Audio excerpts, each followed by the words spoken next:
Mic check, mic check, mic check.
levitating with you.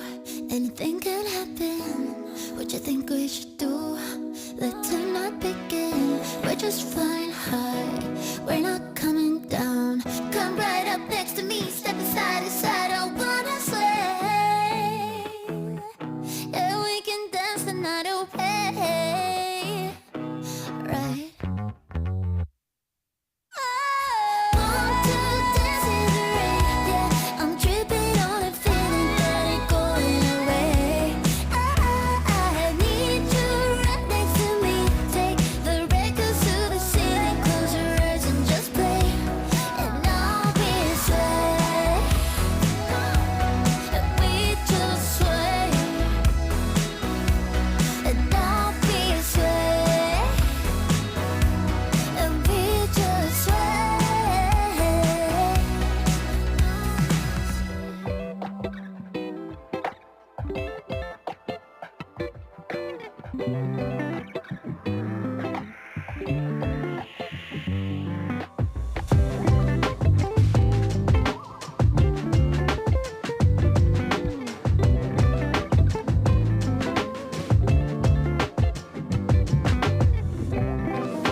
Uni-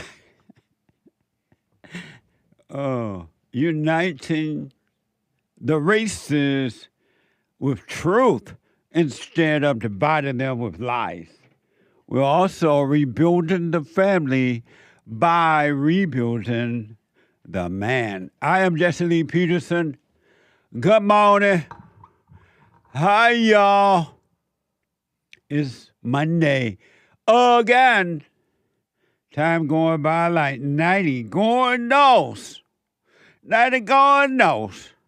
You can get involved by calling 888-77-53-773. 888-77 Jesse.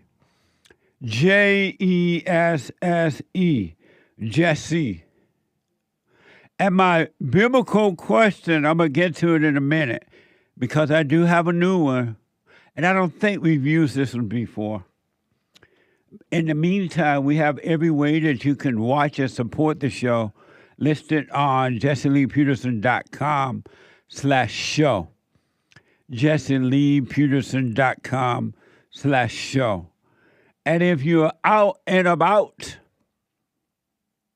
running around, doing whatever it is you're doing, you can, and you just can't sit and watch, but you would like to hear it live anyway, you can podcast, but then you can listen on your phone to the show as it is happening, no matter where you are and what you're doing, anywhere in the world.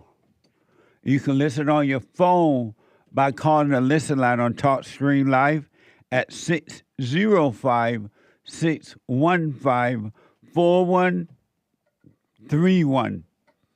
605-615-4131.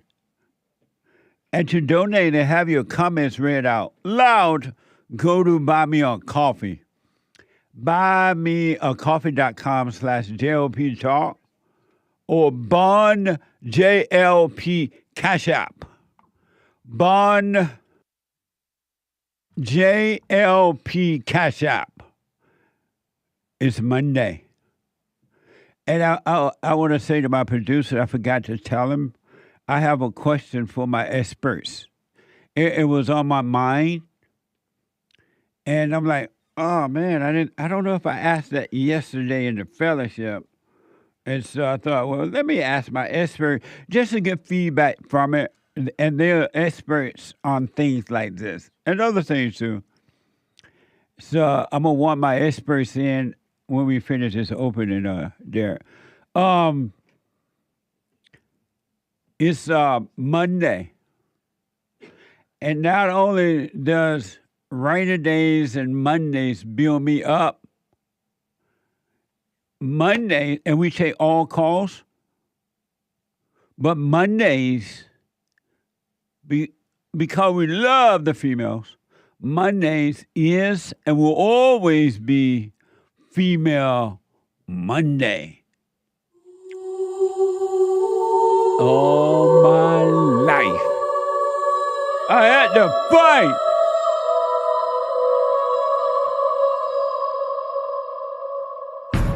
I like to make men uncomfortable. All my life I had to fight.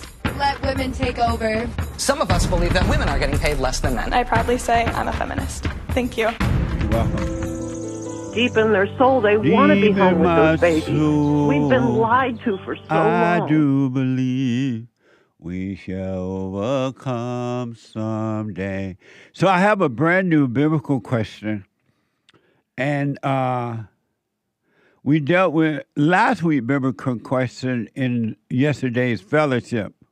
If you were not there or you didn't catch it live, you can podcast at rebuildingtheman.com. rebuildingtheman.com/church. And last week's biblical question was, are you affected by words? If so, why? If not, why not? And I put that question there because some of you know I do a lot of counseling around the country by phone, Skype, or walk-in, individual and family counseling. And so for everyone that I have counseled, so far, and the others I haven't, just talking to them. They are affected by words.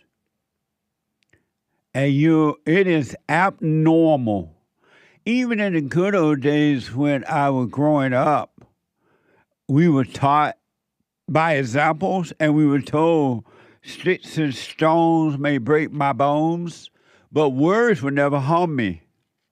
And so we were taught not to be affected by words. And so even before waking up, I knew that it shouldn't matter what people said, whether it was friendly words or negative words. And so that's kind of part of me. I've never thought about what people say. And I knew already before now that the very same people who could be friendly with you can at an instant be nasty with you. All it takes is you to say the wrong thing or disagree with anything, and then they tick and everything changes. And so we were taught not to be affected by what people said or did. I mean, or did, as long as it's not hurting you physically. And so I also know that when you overcome the world inside of you and outside of you, because when you overcome the world inside of you, you're going to overcome words. And it's going to be strange. Don't try to do this on your own. It'll happen naturally as you are overcoming words. You will overcome the words that is being repeated in your imagination, your thoughts, which are not your own. The evil spirit, evil demons, they always give you some kind of words about something, about the past or future, or about yourself or whatever, and you're overreacting to those words. You are overreacting to those words. And then once you overreact, instead of being aware of what's going on the inside, you look outside and then you blame somebody else for what you're thinking, the words that you're having. And you don't recognize that they're coming from the imagination.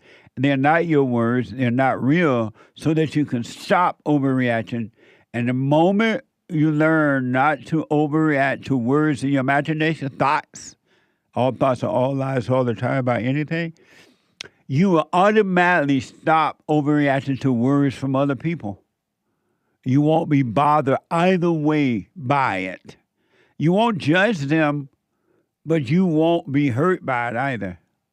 But you got to overcome the words inside of you first. The real life and the real way to live is without words. Now, you communicate with words, but you're supposed to be communicating consciously with words. And when you communicate consciously with words, you're not affected by them. But if you communicate unconsciously with words, you're affected by what you hear in your head and what you say and what others say. It is abnormal, people, for you to be affected by words. It's an abnormal state of being. That's not the way you were created to live. And that's why the Spirit of Truth, you can call him God or whatever you want to call him, he will cause you to overcome words and to live the wordless life, the knowing and not the belief, the knowing and not the thoughts. It's so amazing. We've been messed up. Our parents and the rest of the world spend 18 years screwing us up, and then we spend the rest of our life trying to overcome it. What the? It just doesn't seem fair, huh? But it is. It's fine. You can overcome if you want to. It's up to you. Really. And you can overcome right now. It doesn't take but the blinking of an eye to overcome.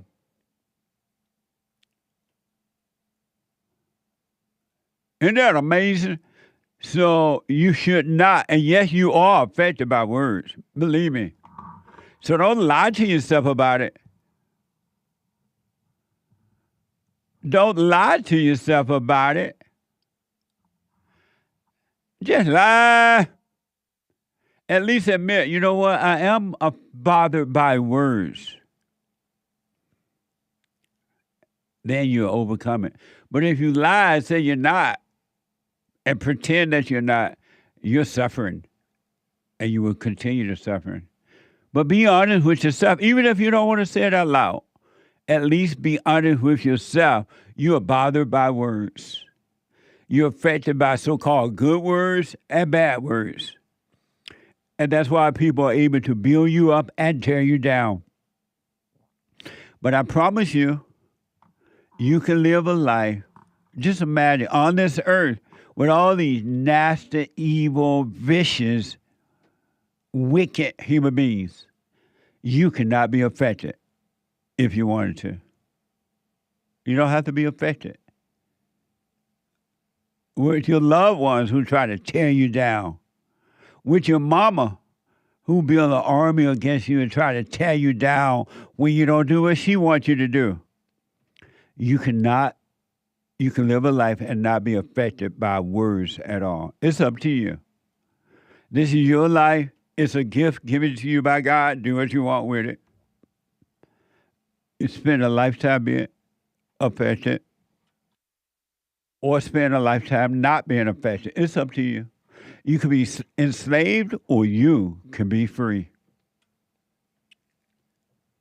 And so, I have a brand new biblical question. It feels like I asked this before. Maybe we discussed it at some point, but I'll go with it anyway. What is courage? What is courage? I'm looking at this video they put together. Look like this man going through the gates of hell. What the? The gates of hell is in Israel, in this old city where Christ visited, and he made the statement that something like, what did you say? Not even the gates of hell will not prevail against it. Huh? The gates of hell will not prevail against my kingdom or something like that. Yeah. That's a location in he visited that location, and it's a tomb. I mean, it's a dark tunnel, and the blackness is not like regular black darkness. It's like evil black. And if you go down in there, you can't come out because you're going down into hell. And if people lived there at one time and everything, it's an old torn down city now. It's like a visiting place. But there is a location in Israel where a city where there is the tunnel of where the gates of hell, where Christ spoke. So instead of hating the Jews, you better be trying to go to Israel and walk through the Bible. And I say also unto thee that thou art Peter, and upon this rock I will build my church, and even the gates of hell shall not prevail against it. Matthew 16:18. What does that mean, thou art Peter? He renamed Simon to Peter. But what that had to do with the gates of hell? Because Peter means rock.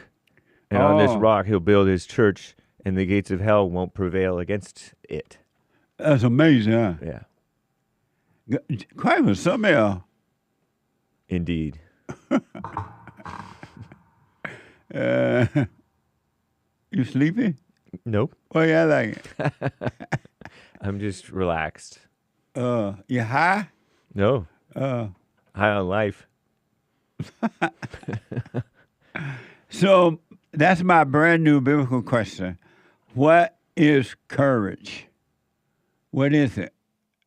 And I can't wait for the feedback on this one.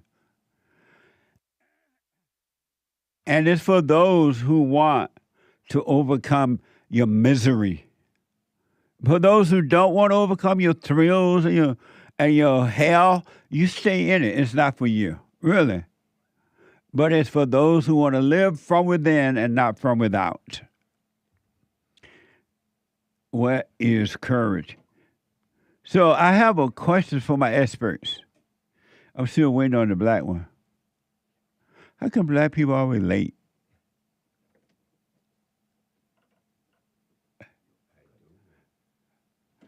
He was trying to answer the phone right there. Yeah, that's it. Yeah. He's here. And so from my left and your right, the host of the Hake Report. The host of the Hake Report, Monday through Friday from 9 to 11, and an expert here on Jesse Lee Peterson. And to the right, to the left of Hake and the right of me, my producer of the Jesse Lee Peterson show, Derrick. He black. And the host and the expert on the Jesse Lee Peterson show. And then to my far right and your far left, the American anchor baby. Nick, the host of the American anchor baby, and the expert and an expert here on the Jesse Lee Peterson show. And then to my far right and your far left. He's on the right as well. My right. No, he's on our right too. Oh, yeah? Look at him on the screen. Oh, yeah. Whatever. The farthest right. That's right. That's right. The producer of Punchy TV and a host here an expert on the Jesse Lee Peterson show. My question I want to know, I was thinking about this after the meeting yesterday, the fellowship. Check out the fellowship. It was amazing. RebuildingTheMan.com/church. RebuildingTheMan.com/church. Derrick, you want to go to Israel to visit the gates of hell? That doesn't sound fun. Why not? It is fun. As long as you don't go down in there. Yeah, I don't know about that. I've got to look that up. I don't know about that. Did you know it was in the Bible about the gates of hell will not prevail? Yeah, I saw that, but that part in Israel, I think I've heard about it, but it doesn't sound safe. It's an old city. Nobody lives there now. And you go and visit it, but so you go to this tunnel thing, but you don't go down in there. But they tell you what it is, and there's some little history written there about what it is, and it's where Christ. Don't you want to go where Christ walked? Where Christ walked? Did they pull up the internet, the Gates of Hell imagery? Oh, they can find it. I bet you they could. Are those people from the Gates of Hell? Who, us? Those women up there on that video. No. I'm not sure. I can't see that monitor. Oh, okay. If you guys do find an image of it, let me know. Ask AI. AI. But anyway, so you would like to go and see it? I don't think so. That doesn't sound fun. But I thought you loved Christ. He went there. What you afraid of? I Don't mean, you the want whole to be like Christ? the whole Israel-Gaza situation, I think I'll sit down and wait for that to handle itself. What do that mean? I mean, they're at war over there, so. But they're not fighting in this area. Oh yeah. Believe me, you're safer in Israel than you are in America. Oh man. See, there it is. That's the gates of hell. Oh man. And it's scary when you're there, but you don't go in it. You walk close to it like that, and you see it, and you look down in it. So from outside you look in, and it's dark. It's like a wicked darkness. That's why Christ was there. Mm. Do you want to go now? You know, with me being black and me being, I guess, a Gentile, I don't think I want to go over there. I don't think so. Because of how they treated Brandon Tatum, they spit on him and stuff like that. I was like, Nah, I'm straight. What? Yeah. And so that's why you don't want to go? I don't know what you're talking about with Brandon and Spinny, but that's why you don't want to go? Yeah. I think I'm all right. Oh, so you're going to live your life based on what happens to somebody else? Well, with just the recent conflict, that's pretty much it. I don't want to be anywhere near that type of stuff. I'm just trying to stay leave America. safe. I mean, in America. All over America. In America, you can sometimes see it coming, but out there, it's like, that's unfamiliar territory. I don't know about that. How about you don't want to see where Christ died and in the tomb that he stayed in, and then he rose the third day? You don't want to go in that tomb and see where he laid? I mean, that'd be cool. Yeah, I'd check that out. But the very tomb? Uh-huh. Are they sure? Yeah. Yeah, it's a real deal. But I'll wait till the conflict's out. Yeah, I just wait. I'll wait it out. I mean, it'd be cool to see, but remember, we've got eternity to look forward to. So who? Eternity to look forward to. It's after this life, eternity with the Father. But you're gonna be dead then. But you'll be with the Father. But you want me to go to Israel? I don't know. And I wouldn't count on that you're gonna be with him when you die. See, that's crazy. That's insane. Why? No, man. As a Christian, you're supposed to know you're going to heaven, right? You're not supposed to know. You're just supposed to bank on it. How you gonna know that? You have a way to see, buddy. Only God knows the heart, and He knows who you're gonna let in. That's why I read Scripture so heavy. It's like there's a guarantee. You've got to walk in boldness, right? You wouldn't be afraid to go to Israel if you walked in boldness. Uh-huh. Well, the thing is there's stuff going on over there, and I know I wouldn't walk into traffic. I'd say that. So I'm cautious. What are you talking about? I have no idea. I feel like we're talking two languages. I'm just saying there's a conflict going on over there. There's always been conflicts over there. Yeah, but... And yet you're safer over there than you are in America. I don't know. No, I promise you that. I'm black. You think they'll accept me? I'm black. What? Aren't they like racist over there? No. They're not? Why is black think everybody racist against them? I'm kind of playing. I'm kind of playing, but I'm kind of not. I don't know. You don't know. Yeah. But anyway, you're missing out, buddy. But I have this question two questions I was pondering. One is, are you living your own life? Are you living your own life? When you say hate, are you living your own life? No. And why you say no?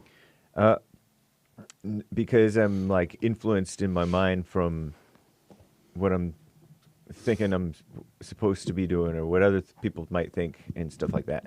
Oh. Yeah. Amazing. How about you, Derrick? Are you living your own life? Yeah, I think so. And what is your own life? Why do you think you are living your own life?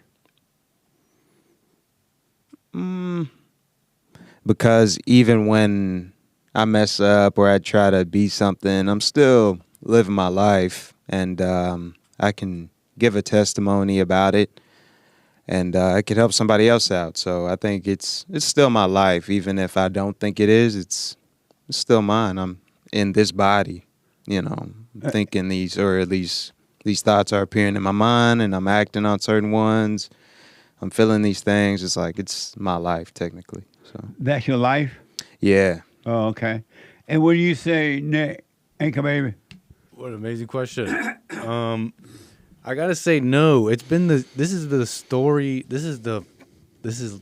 of my life. It's like knowing since little, and I didn't even know it exactly like this, that I'm not living my life. I'm living someone else's fears. I'm trying to be myself, whatever that means, but I'm afraid, or I feel like I should do it how someone else says. And that's just been the story of my life. I heard you say anger and thoughts control us years ago. And I just knew I was getting closer. But I got to stay honest with myself because at this point, thoughts, fears, they have some hold. And if it's even a little bit, I got to stay honest. The answer is I'm not living totally my own life. Amazing. Yeah. And so, have we ever used this as a biblical question? What, are you living your own life? Yeah. It's possible. I'm not sure. I don't. Maybe we should make this a biblical question. Huh? Maybe. How about you, Kurt? Are you living your own life? Yes. And why do you say yes? What is your own life? I don't know what else I would be living but my life right now. That's what I'm living. So you are living your own life? Yes. And what do you mean by that? How do you know you're living your own life? I'm just living my life. Meaning what? I'm experiencing it.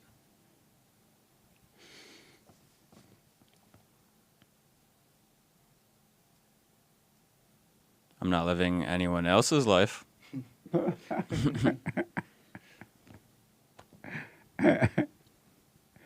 That's it? Yes. You failed the test. Okay.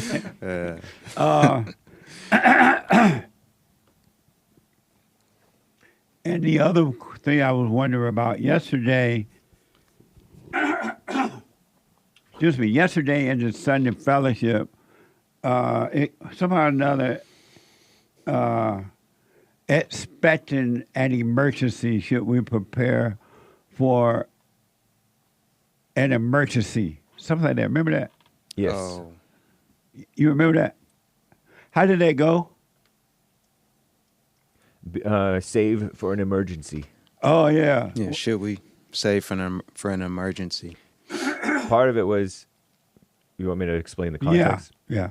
Okay, so this gal quit her job to get a better job, and this guy justified her quitting her job to go find a better job, supposedly, in some other place, as she wasn't able to save for an emergency.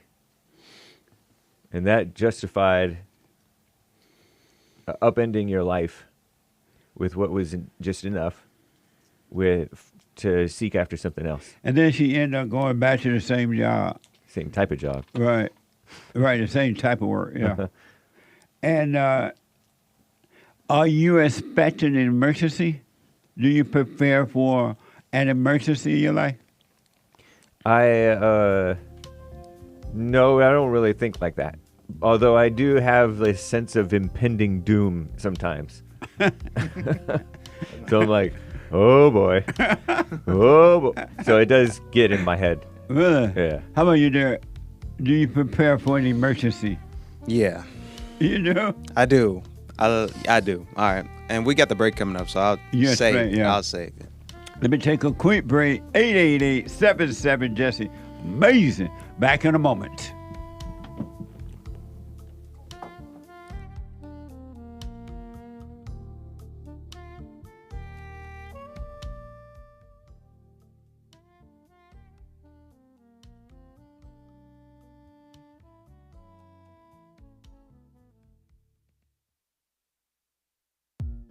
You know, Christmas is coming up. Thanksgiving and Christmas and New Year's, all that coming up. I have some amazing books that would make for excellent gifts. I have the Antidote, Healing America from the Poison of Hate, Blame, and Victimhood. And then Rage, From Rage to Responsibility. Check it out. Scam, How the Black Leadership Exploits Black Americans. And last but not least, a little small pocket guide, the 7 guaranteed steps to spiritual, family, and financial success guide. Just a little thin piece of book, but it's so good. So check them out. You can go to rebuildingaman.com or call 800-411-BOND, 800-411-2663.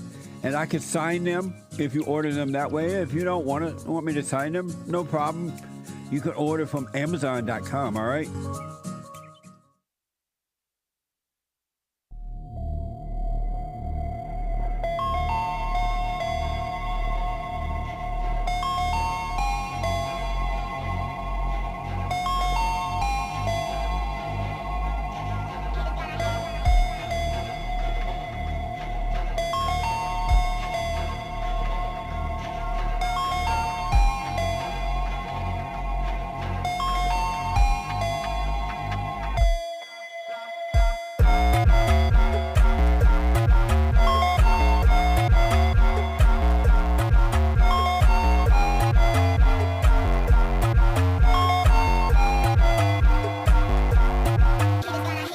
Okay, welcome back. Welcome back. 888-77-JESSE. I'm going to get to your calls here in a minute and your super chat. Announcement. Starting today and all the way through Sunday, from today to Sunday, a special on cameos. A special going on shout-outs on Cameo, personal shout-outs. So, if ever there was a time to do a shout-out, now with this special going on for 1 week only, personal shout-outs, birthdays, wedding shout-out, hello shout-out, encouragement shout-out, Merry Christmas shout-out, Happy New Year shout-out, Happy Kwanzaa, or whatever. Well, I don't know about Kwanzaa. Well, I do Kwanzaa. But Hanukkah, shout out. Whatever the shout out is, I'll do them for you. Go to Cameo. There's a special for a week. Cameo. CAMEO.com/Jesse Lee Peterson. CAMEO.com/Jesse Lee Peterson. And then check out last week's episode of Punchies TV. It was amazing. Punchies TV, PUNCHIE.TV, PUNCHIE.TV, PUNCHIE.TV. Amazing.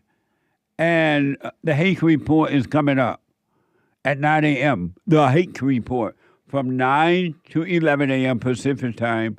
And after the Hake Report, the American Anchor Baby. The American Anchor Baby at 11 a.m. Pacific time. I want to go quickly back to my question for my experts. Then we'll get to your calls.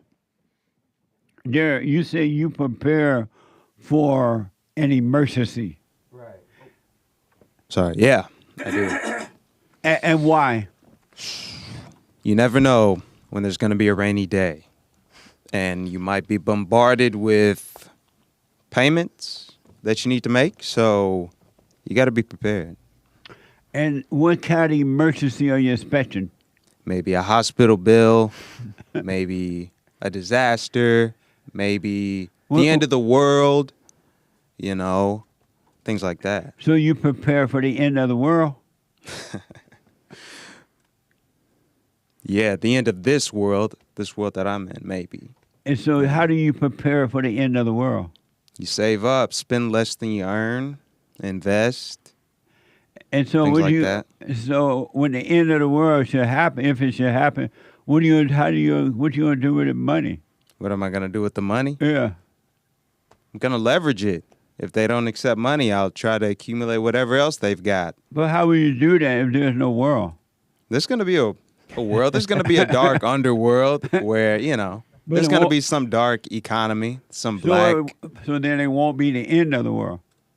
It'll be the end of this world that we know. What do you mean? Meaning how we operate right now, it's going to be the end of this world. You know, they're going to probably be exchanging gold or something, maybe rubies or something. But how will they do that if the world has ended?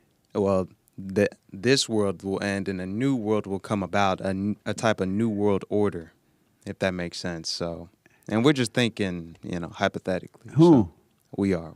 I'm not thinking that way. What? Yes, we are. We're talking about an underworld. I'm not thinking that way at all. I'm not the only one talking. Okay. All right. You know, we're talking about that. You guys aren't in on this too? Am I the only one? So you think I'm alone? I'm alone. So you think this world gonna end? Yeah, I think so. And then you think at the end of this world, you're going to be able to spend money and invest. Well, this is all hypothetical. I don't know. If there's some type of a nuclear war that breaks out and everything that we know cease to exist, then something else is going to emerge. So, and I don't know, but we're not talking about that. I'm not focusing on that time. I'm focusing on but I'm not focusing on that type of stuff. I'm focusing more on like let's say you need to make a payment on a vehicle or something like that costs $10,000 and you need $10,000, you should have that set aside somewhere. Okay. Yeah. And that's what you're expecting. Just in case, yeah, I mean, just in case, I don't know. And I don't want are you expecting an emergency? And are you prepared? I'm not expecting an emergency. I do think about it sometimes, and I think about... You think about what?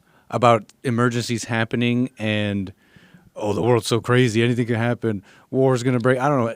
I think that sometimes. Like, stuff like that could happen. I do think that. And do you prepare for it?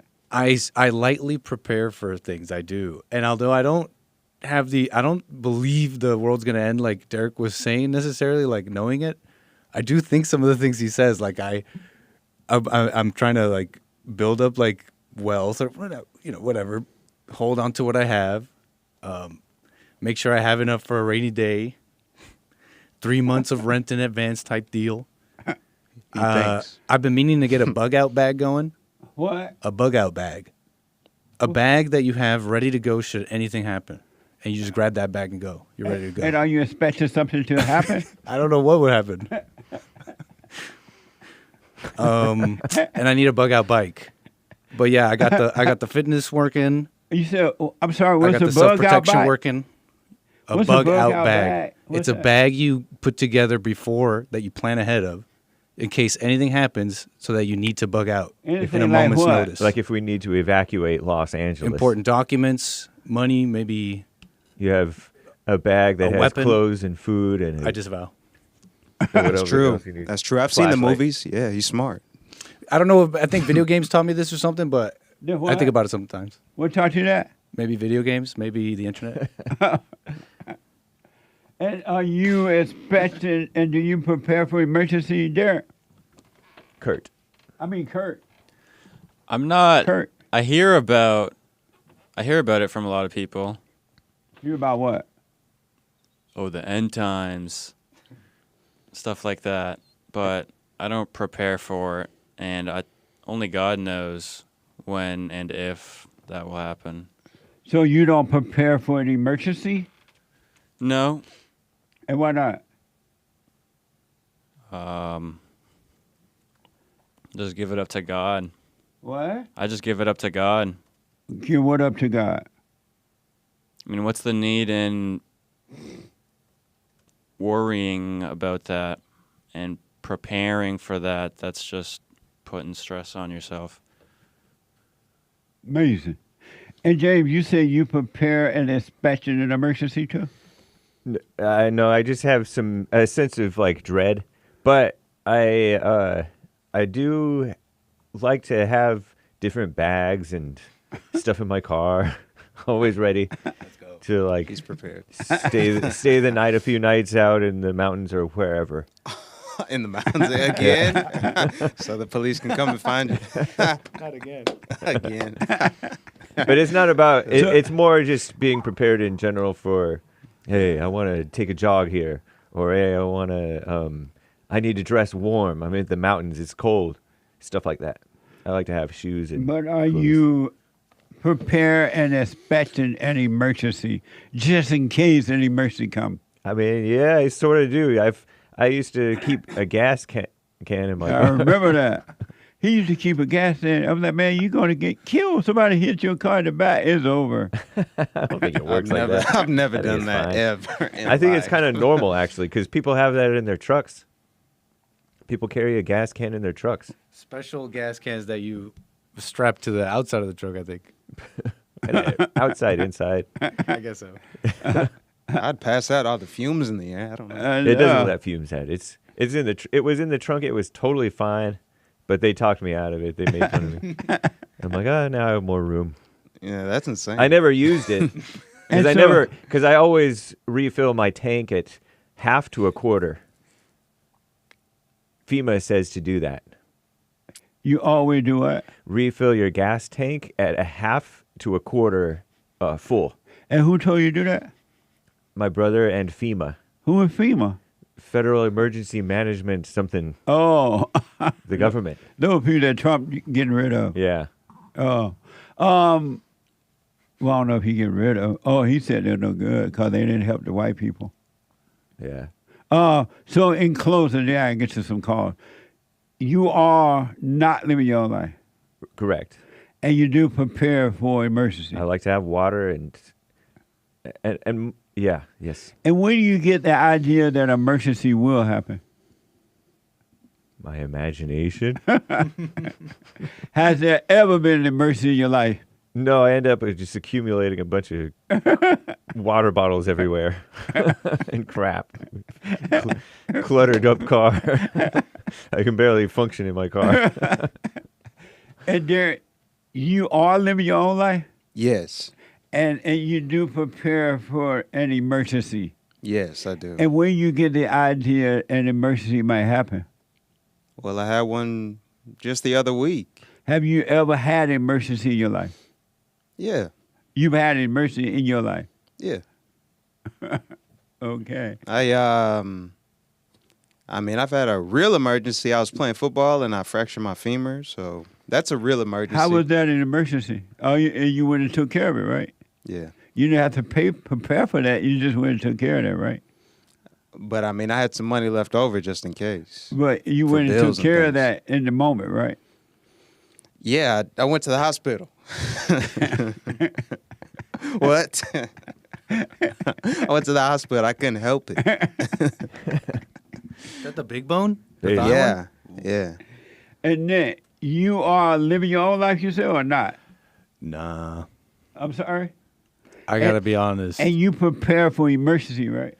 I do some lightweight preparing my life, and it's weird. I call them emergencies, but I have some money. Something happens to my car or whatever. I'm like glad I sort of prepared, and I have some lightweight dreams of preparing for big emergencies, but I just haven't gotten around to doing it. Have you ever had an emergency in your life so far?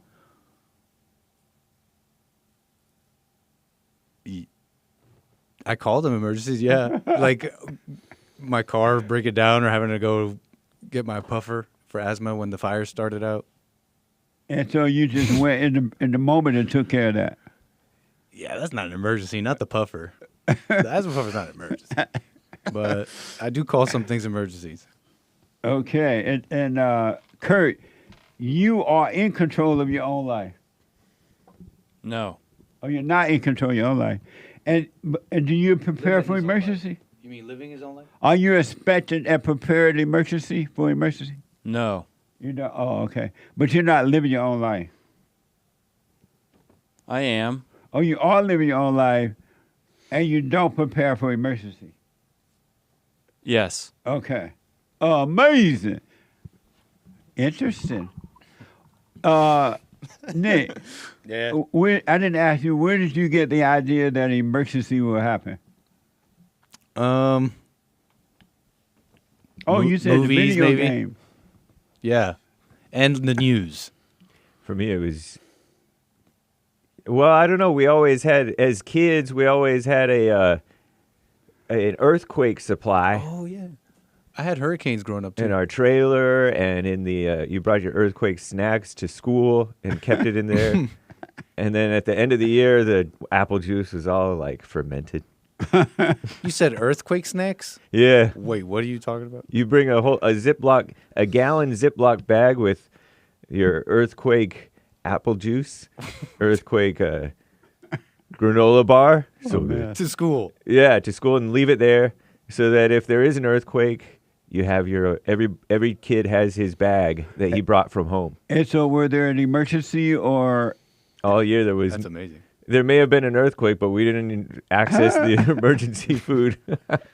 That's how government scams are created. You just explain But government they scams tricked you in the into doing school it setting. yourself. That's smart. And so Good Nick, old when you days. get the idea that an emergency can happen, prepare for an emergency. When I you don't get know, that just problem. looking at stuff and then getting ideas. Seeing hurricanes growing up, and we had to go and like batten down the hatches. That's a ship thing, I think. And then we had to go away, and then hearing people say you should be prepared. Seeing what this maybe they may not like this term, but what do they call them? Preppers. Yes, in 2007 we were watching YouTube. I was watching a bunch of them. And these prepper channels.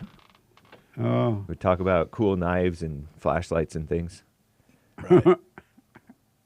And there, Kurt, you don't prepare for the emergency, right? No. Oh, okay. So you don't get the idea that you should prepare for emergency? I've heard about it, and people told me growing up. I had this one teacher tell us growing up, beans and bullets.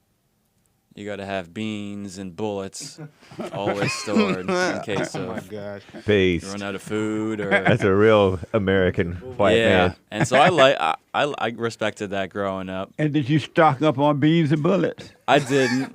You did not? No, I didn't. I'm about to holler. That's really good. Amazing. Okay, I want to know, are you living your own life? And do you prepare for emergency? I want to know out there, folks. Really, that's the question for today and maybe this whole week. Let me go to Emmanuel out of San Diego, California. Emmanuel, you are on the air. Emmanuel? Get off your... There he is. Can you hear me? I can now, yes. Okay, hey. Hey. I wanted to ask you. Ask. For some advice. Okay. How do you deal with the deaths of close ones, loved ones, very recent ones? Because I've had I'm 28 years old, and I've noticed that a lot of not a lot, it's just a handful, maybe like 4 or 5, but I've seen some of my family members and some of my friends, they've been dying. And the reason I called is because I had this dream just yesterday where I was speaking to my friend who died last year around this time of the year, and I was talking to him on the phone in the dream, and I told in the dream I was lost driving, and I called him to ask him, hey man, where are you? And he said, hey, I'm listening to you. And within the dream, I realized, and I told him, I said, wait, I forgot you died. And he told me, yeah, but I'm still listening to you. He was found dead in the bathroom of his house. Another one of my friends that I wanted to bring out and comment on was murdered the year before that, and the other one in the same year was murdered also. He was murdered down in over there in Mexico. He was shot to death. The other one was stabbed to death. This other one was shot to death. And I wanted to ask you, how do you cope or I don't know, think about it? How do you think about it? Yeah. How do you think about people who are dying around you? Yeah. You think about it by not thinking about it. It's happening to them. It's not happening to you. And it should not be affecting your life at all. It's not happening to you. It's happening to them.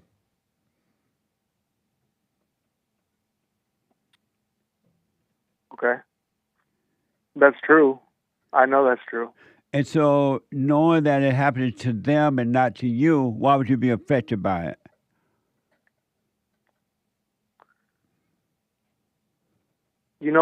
The reason why is because, to be honest, completely honest, is because sometimes, this is the negative part. Sometimes it feels like, okay, these people are all falling around me, and I do get this very bad thought that what if I'm, on the way, something like that, because none of them did anything. And I mean this. They were not involved with anything. There are people that are involved with things. These people were not involved with anything. But So still, then I it think happened it's to so them. It still happened to them and not to you. And you shouldn't even get into the thoughts that it can happen to you. You just live your life having no expectation. You'll be fine. You're into thoughts, and that's why you're tripping. And it feels like it's happening to you, or it could happen to you, because you're into thoughts. And drop those thoughts.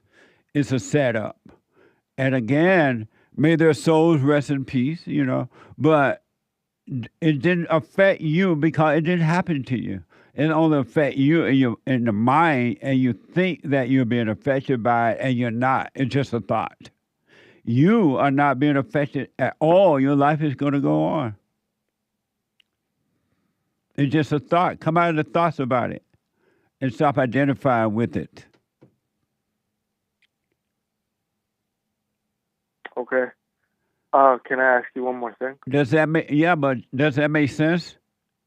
It does make sense because I understand that it didn't happen to me. Not at all. I know.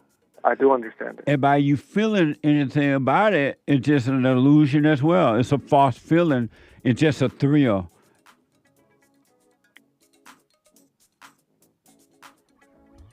Yeah. Can I ask you another thing? Yes.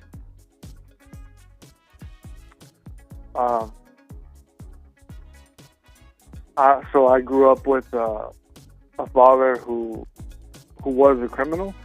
Can you hold on for a minute? Yeah, sure. Yeah, let me take a break so I can be fair with you. Hold on. 2 more hours to go. The hate news, not the fake news, is coming. The hate news and not the fake news, and I'll be back in a moment. 2 more hours.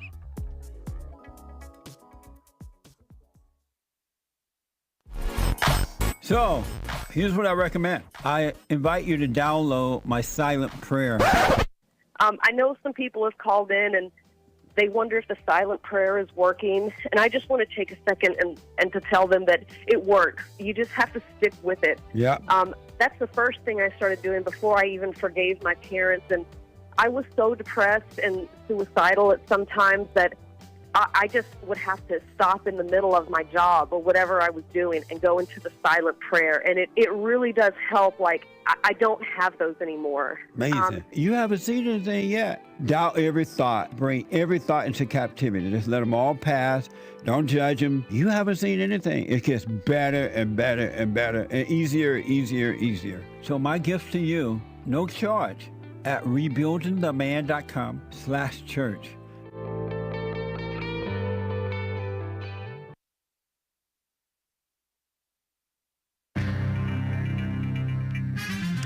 A whole lot of mess going on in this old here world. This is the end of hour 1 already of the Jesse Lee Peterson Show. It's Female Monday, all right? But men are allowed to welcome to call in to the Jesse Lee Peterson Show. There is one line open. You, whether man or woman, young or old, can call in to the Jesse Lee Peterson Show. 888-77-JESSE, 888-775-3773. JESSE. And it is hate news, not fake news. Right now, Commie Nonsense Network, CNN reports the nominations for the 83rd Golden Globes will be announced today. I think that has to do with the best in television or something like that, in film and television. I don't know. That's what they think. An affordability crisis, so-called. The Trump administration has voiced optimism and urged patience as Americans continue to face persistently high prices. Thanks, Obama, Biden, and the rest. From groceries to housing, but a growing number of Republicans worry that the economy could drag the party down in the midterm elections. Treasury Secretary Scott Bessent, Bessent, seems like perhaps a solid guy, sought to ease those concerns on Sunday, telling CBS far-left so-called news that the U.S. will shift toward prosperity next year and move past today's affordability problem. and he acknowledges the problem. A recent Gallup poll found 40%, 40, of Americans rated economic conditions as poor in November, up from 37% in October. And presidential power. The Supreme Court, so-called, today will grapple with our greatest president, Donald J. Trump's power to fire the heads of independent agencies. The court will hear arguments in a case stemming from Trump's decision in March to fire that woman, Rebecca Kelly Slaughter. Nice name. I like that name. From the Federal Trade Commission, despite a supposed federal law that attempts to insulate the agency from political pressure by permitting its members to be removed only for inefficiency, neglect of duty, or malfeasance in office. Trump had provided no such justification, claims Commie Nonsense. The court's ruling is all but certain to influence other cases, raising similarly weighty separation of powers questions. And will there be peace in where is Ukraine? Is that the Far East? Is it the Middle East? It's not the Middle East. It's not exactly the Far East. I don't even know. Ukrainian President Volodymyr Zelensky will meet with European leaders in London today, as I guess you could call it Eastern Europe, maybe. After days of fraught peace talks with the Trump administration officials, and Ukrainian negotiators spent the weekend in Miami. Sounds nice, huh? Trying to finalize a U.S.-backed plan to end Russia's war, but left without a breakthrough. The Ukrainian ambassador to the United States said the difficult issues remain, but both sides continue to be working to be shaping realistic and acceptable solutions. As Russia vows to seize more land, Kiev is demanding firm security guarantees to avoid giving up additional territory. And you know, the Thai and the Cambodians were fighting. Remember that?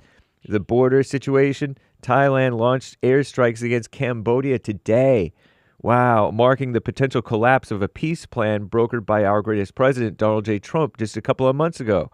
It was only 2 months ago. The two Southeast Asian neighbors not getting along, accusing each other of launching strikes along their disputed border after weeks of simmering tension. In July, the countries fought a 5-day border conflict, and it killed dozens of people, displaced about 200,000 on both sides of the frontier. Oh, it's frontier. Cool. An initial ceasefire between the two sides, they agreed upon it on July 28th after Trump spoke with their respective leaders. Let's hope Trump can get them to calm down a little bit, you know. Anyway, Kennedy Center honors. President Trump recognized several household names from the music and film industry on Sunday at the 48th annual Kennedy Center honors. Announced the recipients back in August, said he would host the show amid the ongoing overhaul of the Kennedy Center. I'd never heard of this. It sounds nice. I'm James Hake, now JLP, Hour 2.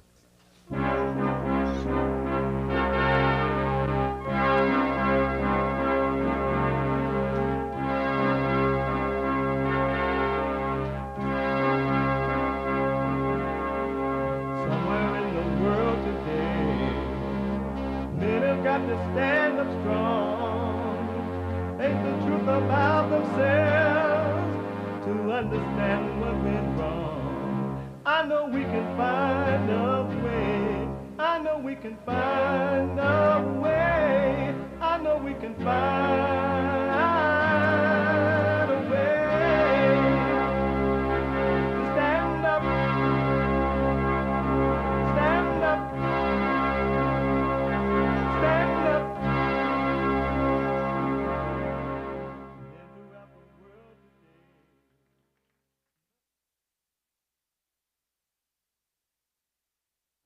Uniting the races with truth instead of dividing them with lies. We're also rebuilding the family by rebuilding the man. I am Jesse Lee Peterson. Good morning.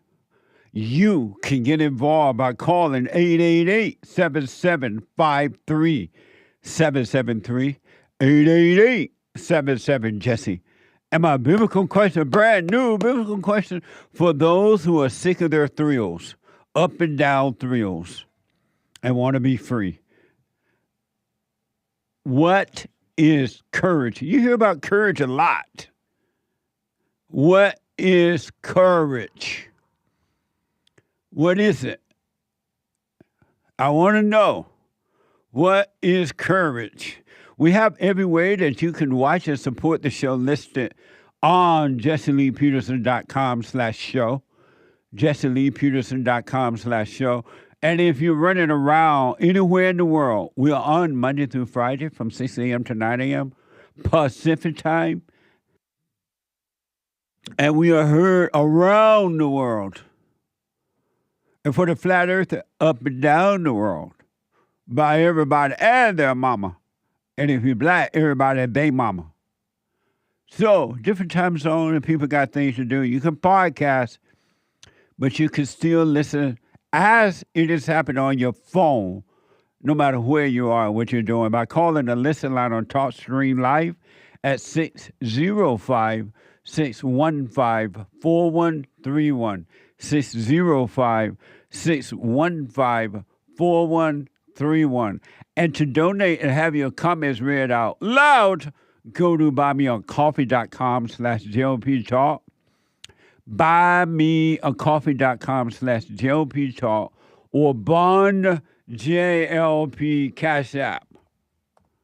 Bond JLP Cash App. It's Monday. And we take all calls, but we take the ladies' calls as they come in on Monday. We take them first. It is Female Monday.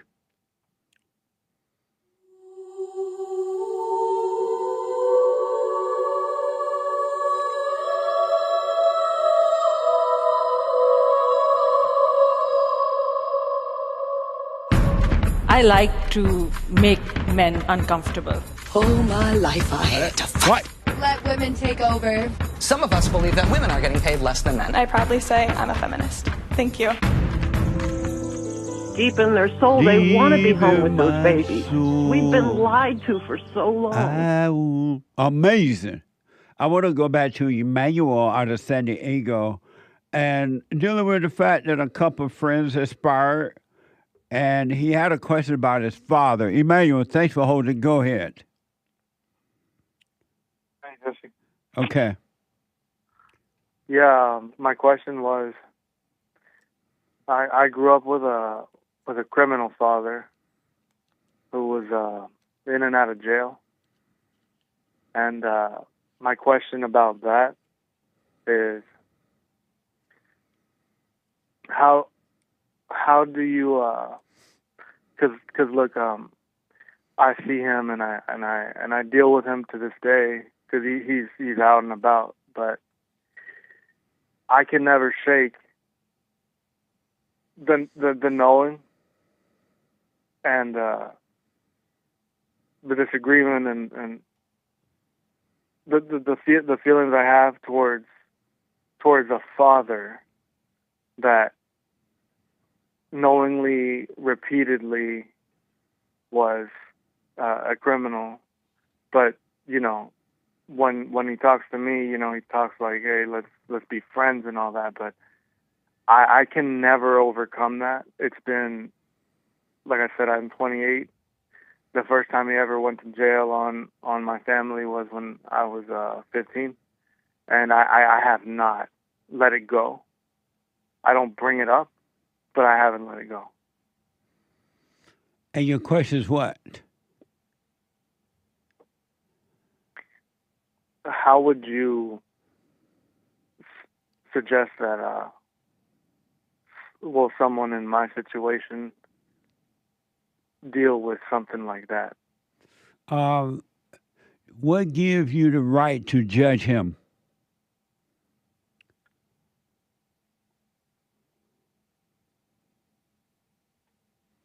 The right to judge him? Yeah. I don't think that I have a right. I think it's just emotions, right? But you can't have the emotion if you were not judging. But if I have the emotions, then I am judging? Yeah. Because I am having the emotions, and I think I am judging. You are judging. What gives you the right to judge him? I have absolutely no idea. So why do you judge him? Because it's directly affected me, his actions, and my family, my mother, and so forth. That's why I judge him. How did it directly affect you? Okay, I can tell you exactly how it directly affected me. Okay. It was when he went off to jail. Uh-huh. My mother went into, she basically almost died on me and my little brothers when we were teenagers. Well, I was a teenager and my little brothers were even younger. They were 10 and 6 years old. That's how it directly affected me, and I remember that. So nowadays, I try to get along, but I always remember that. Your mother almost died? Yeah.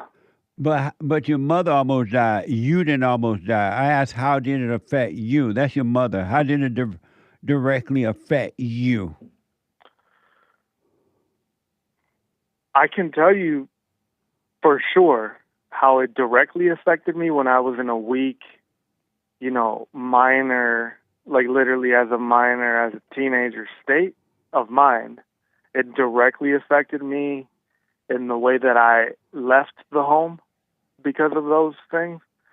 I abandoned my home, my family, and I went to the streets and started to do a lot of things wrong because I thought, if my father doesn't care, that's how I thought back then. I know that it's wrong, but that is how I thought back then when I was a 15-year-old.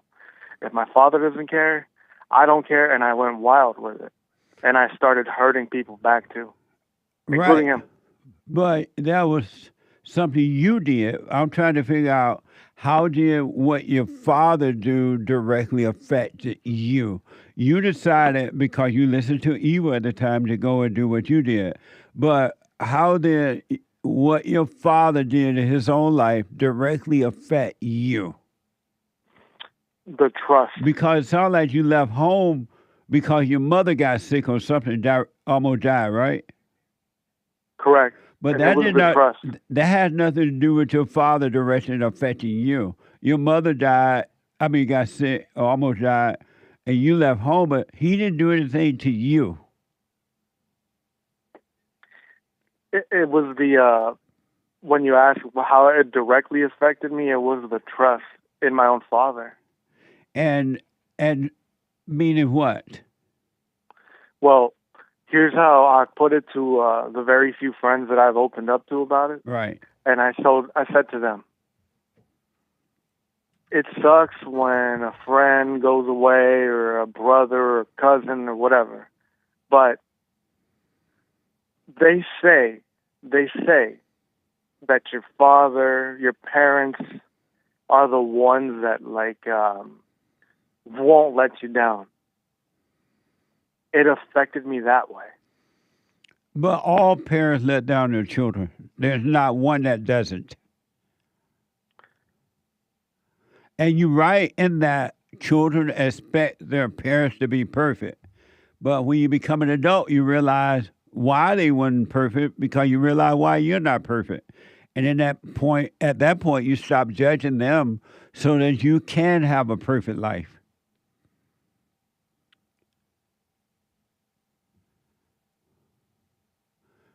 So what gives you the right to judge your father now as an adult? I don't feel any sort of right to judge him. So why don't you stop judging him then? What would happen if you stopped judging your father?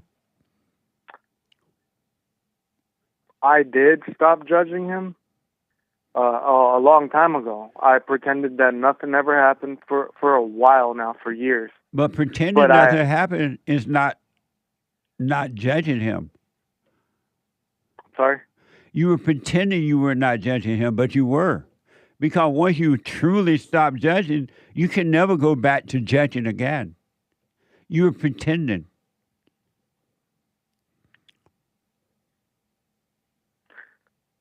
Yeah, I guess you could say it's pretending because I keep it in mind that this man will turn on me or turn on my family like he has before. You have a wife and children? I do. Oh, you're married? I am. Amazing. But you don't have to let him around your family. You don't have to hang out with him. Don't give him your money. Just don't resent him. Jesse, I'm glad you brought that up, and I'm glad you asked me that question about me being married. Right.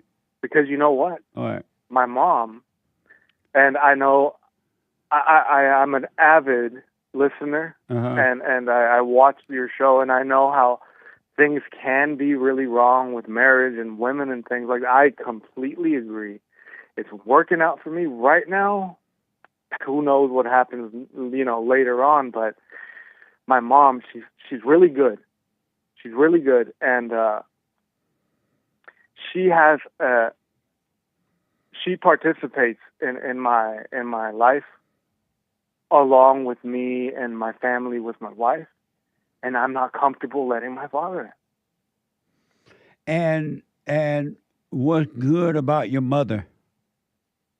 Sorry? What's good about your mother? You say your mother's really good. What's good about her?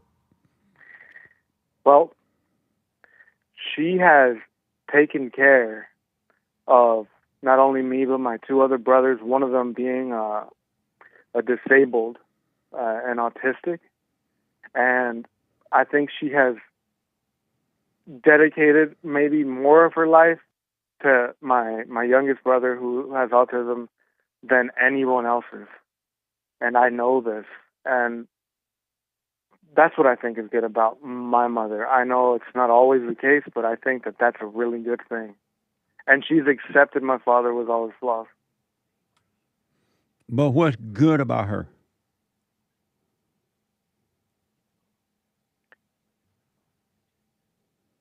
That she puts everyone else before her own self. About my own mother, that's what she does. But what's good about her? That she puts everyone else before herself. Your mother put no one before herself. She was supposed to take care of you guys. You were her children. She made a baby. It's her job and your father's job to take care of the children. But she wasn't doing you a favor, and that doesn't make her good. Can you tell me what's good about her? And everything she does until this day is about her. It's not about the autistic child. It's not about she put everybody before her. It's all for her. She get a thrill from that. So it's about her, not about anyone but her. But what's good about her?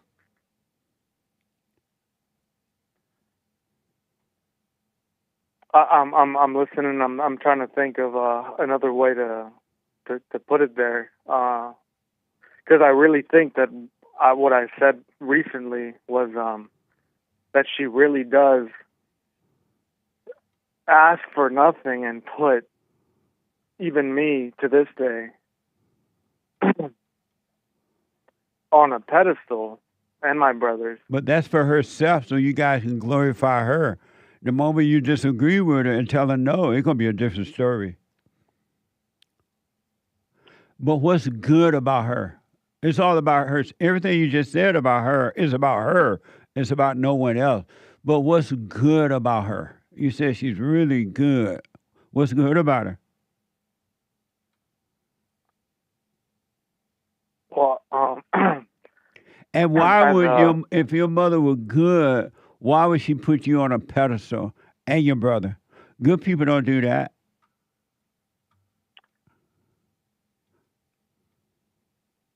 What I mean to say by that is that she is always there for us. Why do you need your mama? You're 28 years old. What do you need a mama for? You're a man with a family. Why do you need your mama? Well, I don't need her. Well, why is she there then, 24 or whatever you said? Why is she there in your way like that? In my way? She's not in my way. Well, what do you mean? She puts you on a pedestal and she's there 24/7. What do you mean by that? Okay, like just supportive at all times. Why you need her to support you? I don't need her to support me, but Well, she will be there. Well, for like what? a friend too. Be there for what? For anything. God said for you to get married and move far away from her. Why she's there for anything?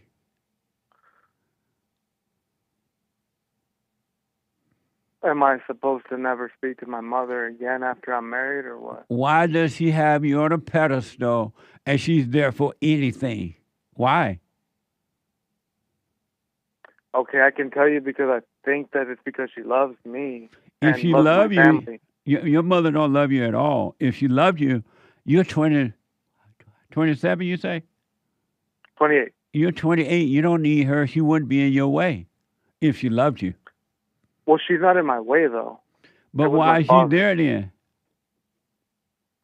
Well, because I'm in contact with her, that's all. Why? Because she lives down the street from me, and now I'm in contact with her. Why? But why though? You're a grown man with your own wife and kids. Why is she? What good Well, is let it? me ask you this, What then. good is it doing you to need a mother now?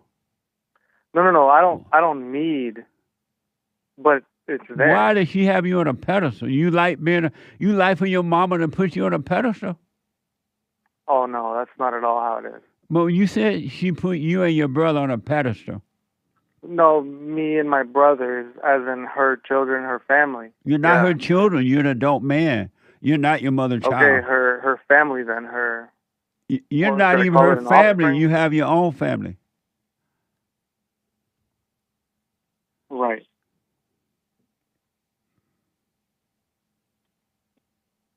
But my question was, how would you do that if you were in my shoes Do what? and you had a father who was a criminal? And I would not judge him. I would not judge him. Realize whatever he's done, he can help himself, just as your mother can help herself, and you can't help yourself. So I wouldn't judge him, and you have no right to judge him for whatever he's done. But I wouldn't be hanging out with him if I didn't want to. I wouldn't be giving him money and all that kind of thing. But I would not judge him. You don't have a right. You're not better than your father. You don't have a right to judge him at all, or your mother. But that doesn't mean you got to hang around and be on a pedestal. Okay, so let me put it to you like this then. Okay. What about if my father had gone away? You said not to judge him, right? Right. What about if he had gone away for kidnap? I don't care what he gonna if he had. It doesn't matter? No, if he gone away for kidnap, rape, murder, theft. I'm not supposed to have an opinion at all on that. Not at all. Okay. That's you and I, and nobody has a right to judge anyone else about what they do in their life. God don't judge them. He gave them the gift of life, and he let you do what you want with it, and he doesn't judge you. Why should we judge others for what they do with their life? And they have a right. They have no right to judge you for the way you live your life. That's what you decide to do. It's on you. So I don't care what the charge was. You have no right to judge your father.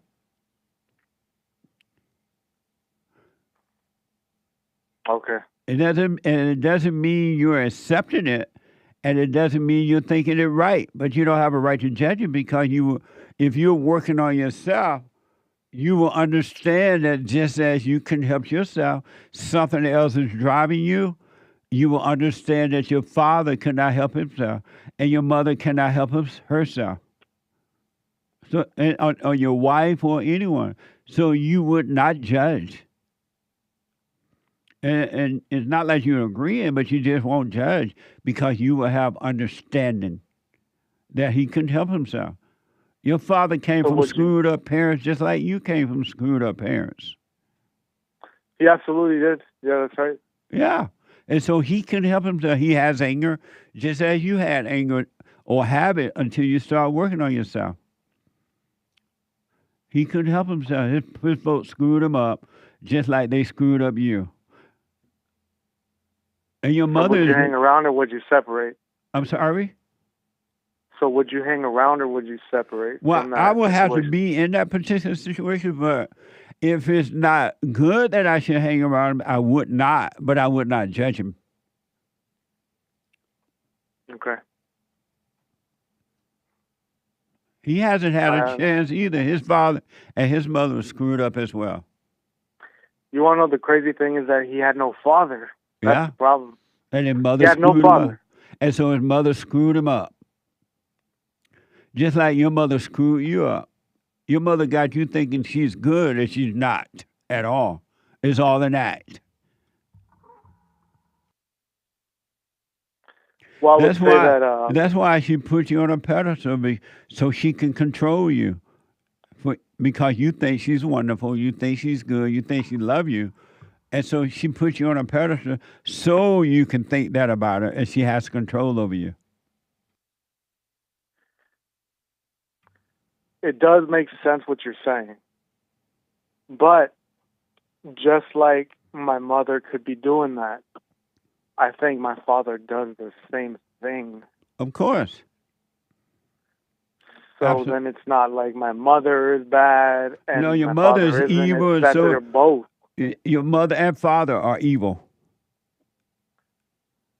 And you're calling evil good, and it's not good. Good people do not put anyone on a pedestal. Are mother and father always evil? Yes. Like both of them at the same time all the time? Yes.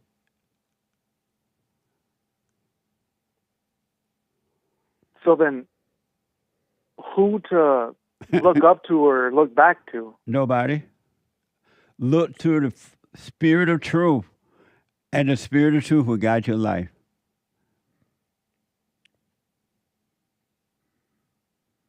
Jesse, you grew up on the plantation? I did. How the hell was that? Amazing. It was fun. Seriously, though. No, I'm serious. It was fun. It was freeing. I used to walk up and down the roads, wondering, how did I get here? This is so amazing. It was amazing. It was good. Did you get to go to some concerts from the old concerts? Did I go to concerts? Did you get to go to some concerts? A concert? Concerts, like musical concerts?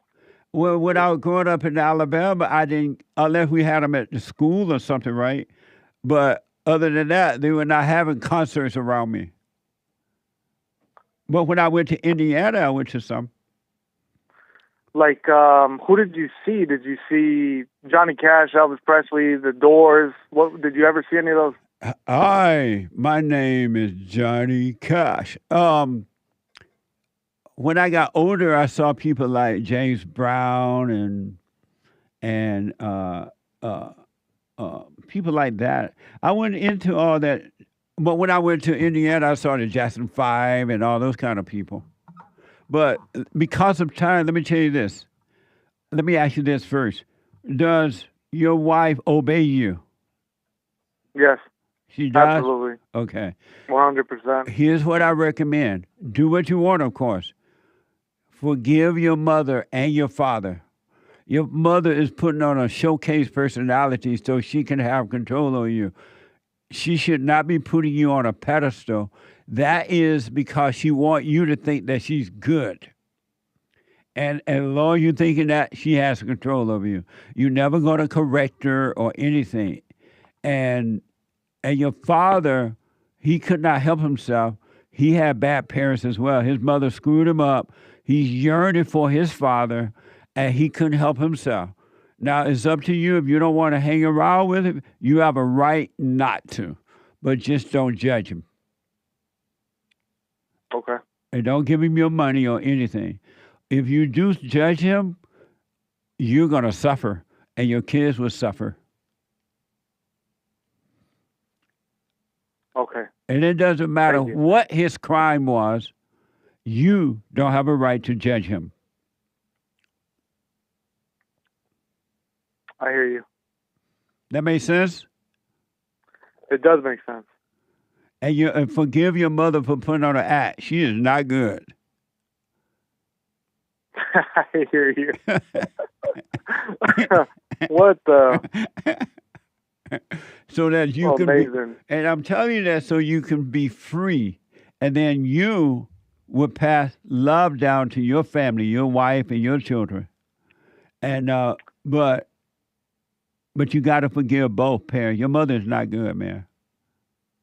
Many a times, because of everything, I've always thought, you know what, I'm going to move far away. I've been to Alaska before to move away, and I came back around. Yeah. And I thought, my solution is to let go of everyone, but I thought, that's heartless.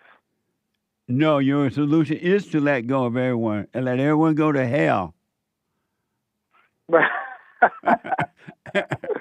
They're crazy. You're not responsible for anyone else. Now you're responsible for your wife and children. You're responsible for your wife physically, as meaning you take care of she and the children. You're responsible for them by being the light, but you can't even be responsible for your wife working on herself spiritually and returning to the Father. Only she can do that. But you're responsible for your children and that you need to be the light to them. But you're not going to be the light if you hold anger or resentment toward anyone. You're going to be of darkness. You're right about that part right there. Yeah. You're right about that for sure.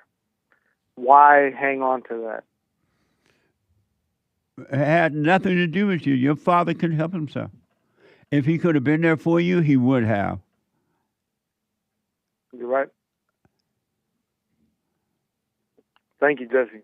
You're welcome. Are you doing the silent prayer every morning and night? You know, I hear you talk about the silent prayer. I don't even know what that is. That's amazing. So how would God guide you if you don't do what he tell you to do? To be praying, meaning to be present at all times. How will he reward? But you praying to the devil. That's why you have. What's the silent prayer? You've heard about it forever. Why haven't you gone and checked it out? See, I know prayer. What's the silent prayer? Why haven't you checked out the silent prayer? You know what? Because I just haven't. Right. You'd rather pray to the devil with words, huh? I thought I was praying to God. I know everyone that pray with words think they're praying to God, but they're praying to the devil, and that's why nothing changes. Go to rebuildingtheman.com/silent prayer. Do your little hooping wordy prayer, and then when you're done carrying on, be still and know God. Okay. Let me know how it goes, all right? I will. I'll call back in. All right, Emmanuel. Hey, thank you. All right, buddy. 888-77-JESSE. A quick break. Back in a moment.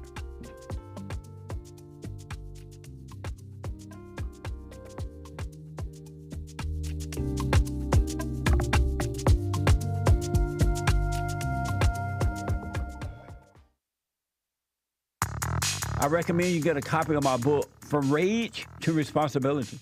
I write about how the spirit of anger was taken away from me 29 years ago. I forgave my mother who tried to turn me away from my father, and I returned to my father, and through him, my father on earth, and through him I was able to return to God.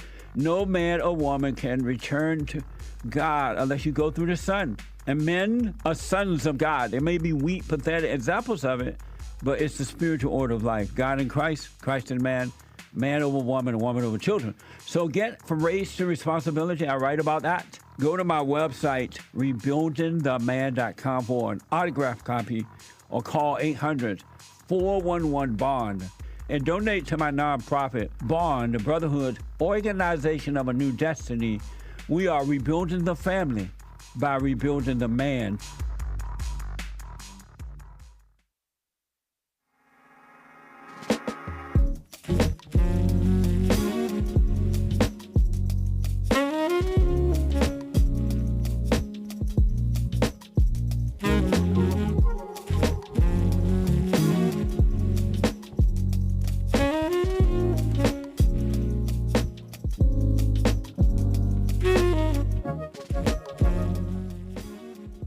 All right, welcome back. 888-7753-773. Merry Christmas. I know it's early, but Merry Christmas.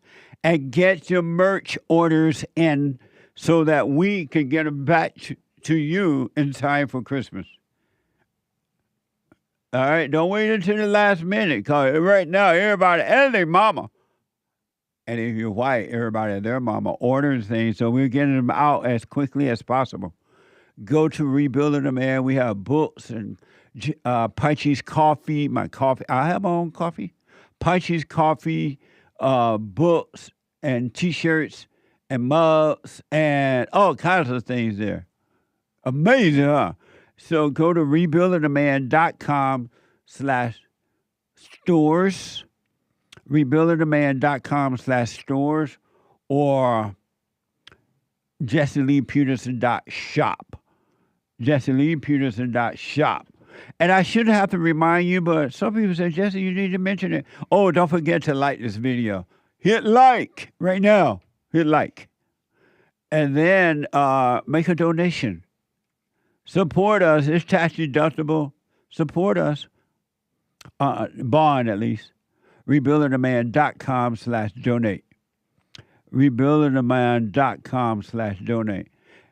Like, follow, subscribe, help and support us on social media. Like, follow, subscribe, share, ring the bell. Jesse Lee Peterson on Rumble. Cozy.tv/JLP. JLP Talk on X. And Jesse Lee Peterson on Instagram, all right? And hit like and thank you. Thank you for donating and all that. Let me go to, is it Joffrey, you say? Joffrey. Look like Jeffrey. What the? Is it Joffrey or Jeffrey? Joffrey. It's Joffrey. That looks like Jeffrey to me. A first-time caller out of Florida. Welcome, Joffrey. Thank you for having me, man. I'm a long-time fan. Thank you. I appreciate it. Yes, sir. You give good advice, man. I'm just stuck in a dilemma. I know you saw me and you thought about me prior to speaking to me because you said, I'm not helping him out. And then you hung up on me. I said, oh, man, he thinks I'm probably asking for help. What are you saying? What are you talking about? I was asking for a little advice, not financial support. But nobody hung up on you?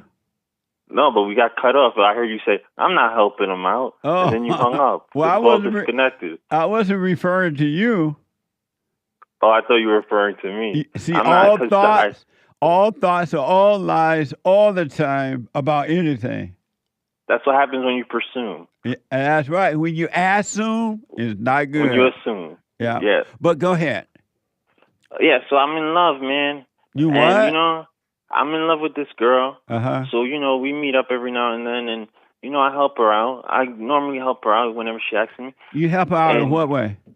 Like, if she needs anything, I make sure I cover her, Why you do that?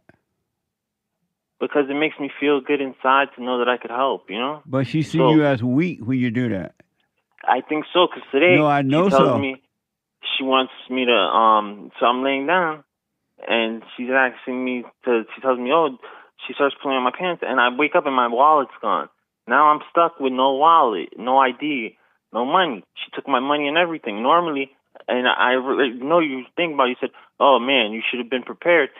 Right when I was looking at your check, you said she should have been prepared. I'm like, wow, normally I do put money in my shoe, but this is the one time I don't put the money underneath my shoes. So, And your question for me is what? What should I do, man? You call the police, have her arrested, and be done with her. Yeah, but I love her. No, you don't love her.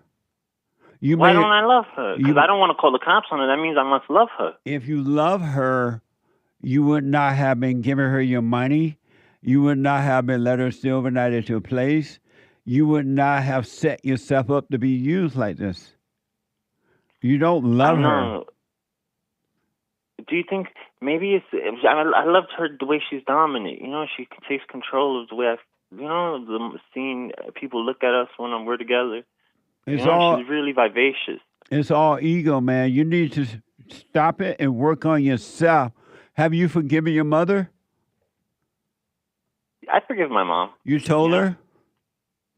I tell her all the time. I kicked my family out for my mom. No, you're not supposed to do all that. But no, because listen, if I didn't kick my family out and then my wife listens to my mom, my wife could have kicked me out, and then I'd be paying for the bills without no home. Do you understand? Jeffrey, let me do this. I'm going to have to run because you're not ready to be helped. So just suffer. Hey, can I give a shout out real quick before you? 888-7753-773. Super chat. Thank you, Joffrey. Super. Skip Log says, I walk by sight, not by faith. I see what I do. Faith kept me running into brick walls. That's why I'm so ugly, nah. Thank you. Amazing. Laces got me shook. Zappy Zerte Jesus. Over on YouTube. Thank you. Amazing. I don't quite know what all that is about, but thank you. Yeah. And Marty says, happy Sunday, JLP fam and chat. Much love to y'all. Kiss with a heart coming out of the lips emoji. Thank you. I appreciate that. And happy Sunday to you as well. Now, happy Monday. Thank you, Marty. Yeah. Pink Catman says, let go, let God be present. Don't judge, be still, and know God. Amazing fellowship yesterday. If you missed it, go to rebuildingtheman.com/church. It was amazing. Thank you. Thank you. Kayla, very generous. Once you see it for yourself, it's yours. Absolutely. Once you see it for yourself, no one can take it away. Amazing. Thank you. Nilla Thrilla, happy birthday, Jesus. What? I said, happy birthday, Jesus. Who is Jesus? Jesus. Jesus is Jesus? God. The Son of God. Oh, is it his birthday? Well, with Christmas, they're like, oh, kind of like a happy birthday type of a thing, because he was born at one point. But no one knows when. Right, but we just celebrate his birthday whenever, even if it's I not got you. necessarily his birthday. And that's from Jesus? Nilla Thrilla. Thank you, Nilla Thrilla. Amazing. Happy birthday to Jesus. Thank you. And Heat. Jesse, did you see Trump accept the FIFA Peace Prize? Trump took that prize out of the box and put it around his neck so fast. Talk about a moment in time. Daddy received his due reward. First place shout out FIFA. Hashtag salute. What a mighty good man. Hashtag musical notes trophy. Oh, amazing. I did see that. And the Great White Hope is amazing. The first Thank ever. you. Very Yeah. cool. Yeah. And Heat with another Jesse. My JLP coffee mug collection is almost complete.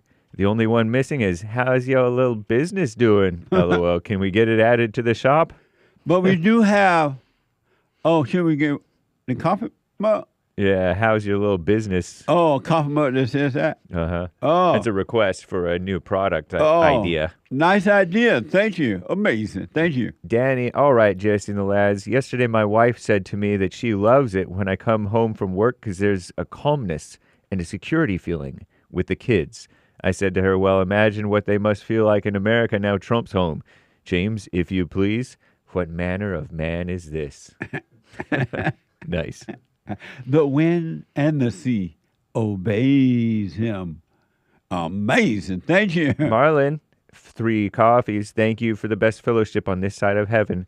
Black thanks hands and flag. British flag, I think. Right Emoji. on. And it was an amazing fellowship. rebuildingtheman.com/church. You can podcast. Thank you. Lori, morning, Jesse. I liked it when you said in church that the thoughts have to obey the light. Yep. We just don't let it. That's such a comfort to hear for me. Peace is effortless. I don't need to do anything but surrender and quit playing God. Thank you. Absolutely. What I want you to know for sure and without a doubt, thoughts will obey the light. They will obey the spirit of truth. They have no other choice. But you got to stop trying to change the thoughts yourself, control them or whatever, and let the light handle it. It will take care of them. They're subject to the light. They can't help it. Amazing. Thank you. Thank you. I think that was Lori. Thank you, Lori. Blue Whale. Welcome, JLP show member. Nice. Thank you very much. Amazing. And pardon me if I'm butchering your name. Yeah. Blue Whale. And Anthony L. cool sunglasses smiling sticker. Thank you. And Anthony L. Moonday Monday for the females. Come on, man. Rainy days and Mondays always build me up. Female Monday, 888-77 Jesse. Nick Nack, I have Jesus Christ in my life. I don't fear dying or what happens to this world. Praying hands. Amazing. Thank you. Nick Nack says, Hank thinks he's MacGyver. Laughing face with tears. And a Hank face. Who is MacGyver? MacGyver is the 80s guy who would finagle different things and build stuff out of nothing, out of trinkets. And do awesome escapes and make weapons and a TV missile launchers. Yeah, from, night on the order of Knight Rider, A-Team, Airwolf, MacGyver. His name definitely sounds familiar. Yeah. Okay. Amazing. And you are MacGyver? Or so I think. Adlib Queen says, thank you, Nick Nack. Adlib Queen says, Merry Christmas. I wanted to tell you a Mamma Mia story. My manager, who is a black woman, so unprofessional, she asked me to pray with her and another coworker to create a threefold cord. I told her, no. What the? Straight from hell. Says Adlib Queen. Nice. Merry Christmas. Right on. Walking Roscoe sent 10 Jesse Lee Peterson Show memberships. Amazing. Thank you. Marlon, hey, Jesse, check out this. And she has a tip for you. Right on. Thank you. I will. Check it out. Matt, you people in L.A. stockpiling guns and supplies for the end of the world. You are just saving up guns and food for the gangs that will come take it. Laughing face with tears coming out, says Matt. That's right. What? Prepare for the gang members.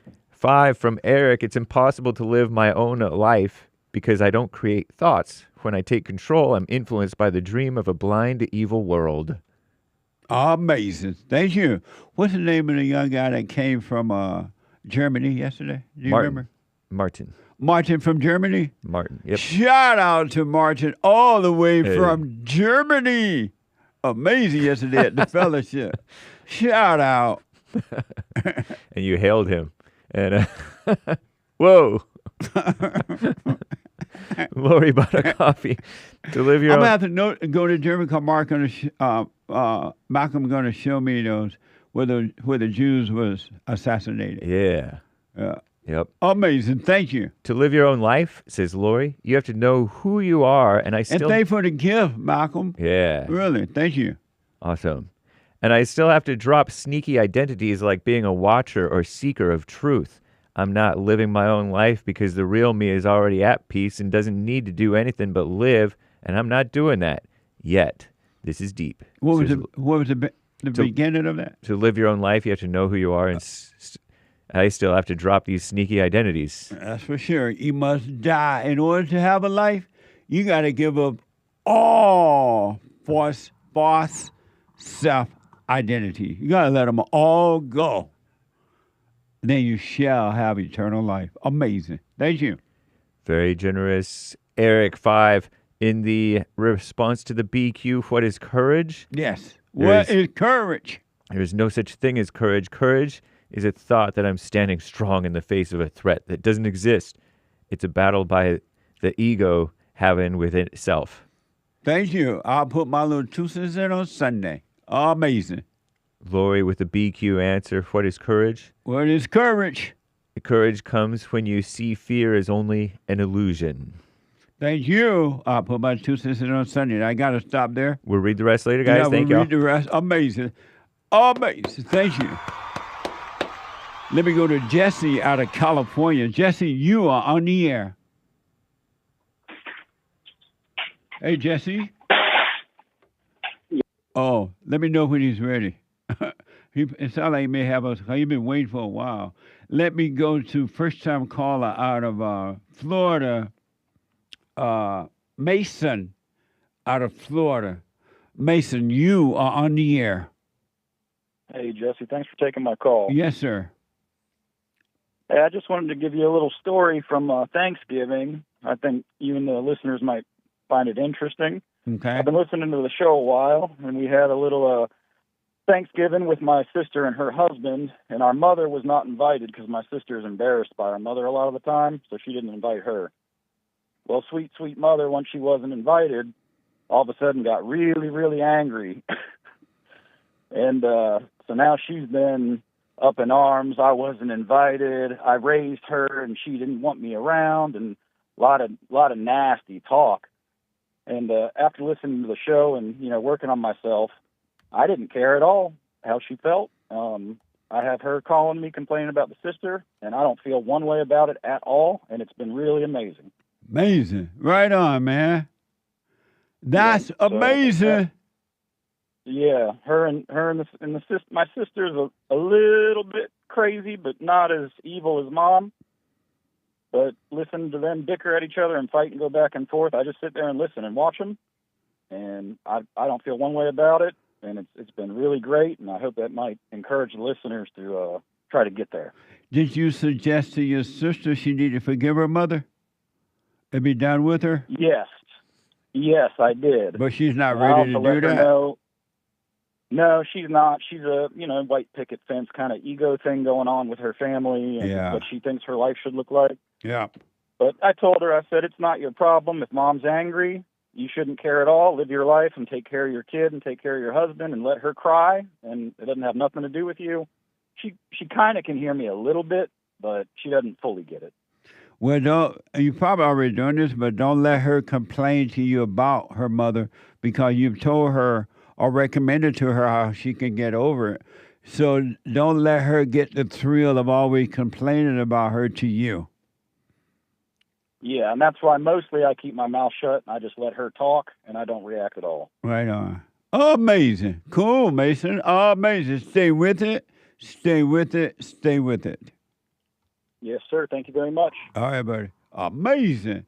Let me go to Stetson out of Washington State. Stetson, you are on the air.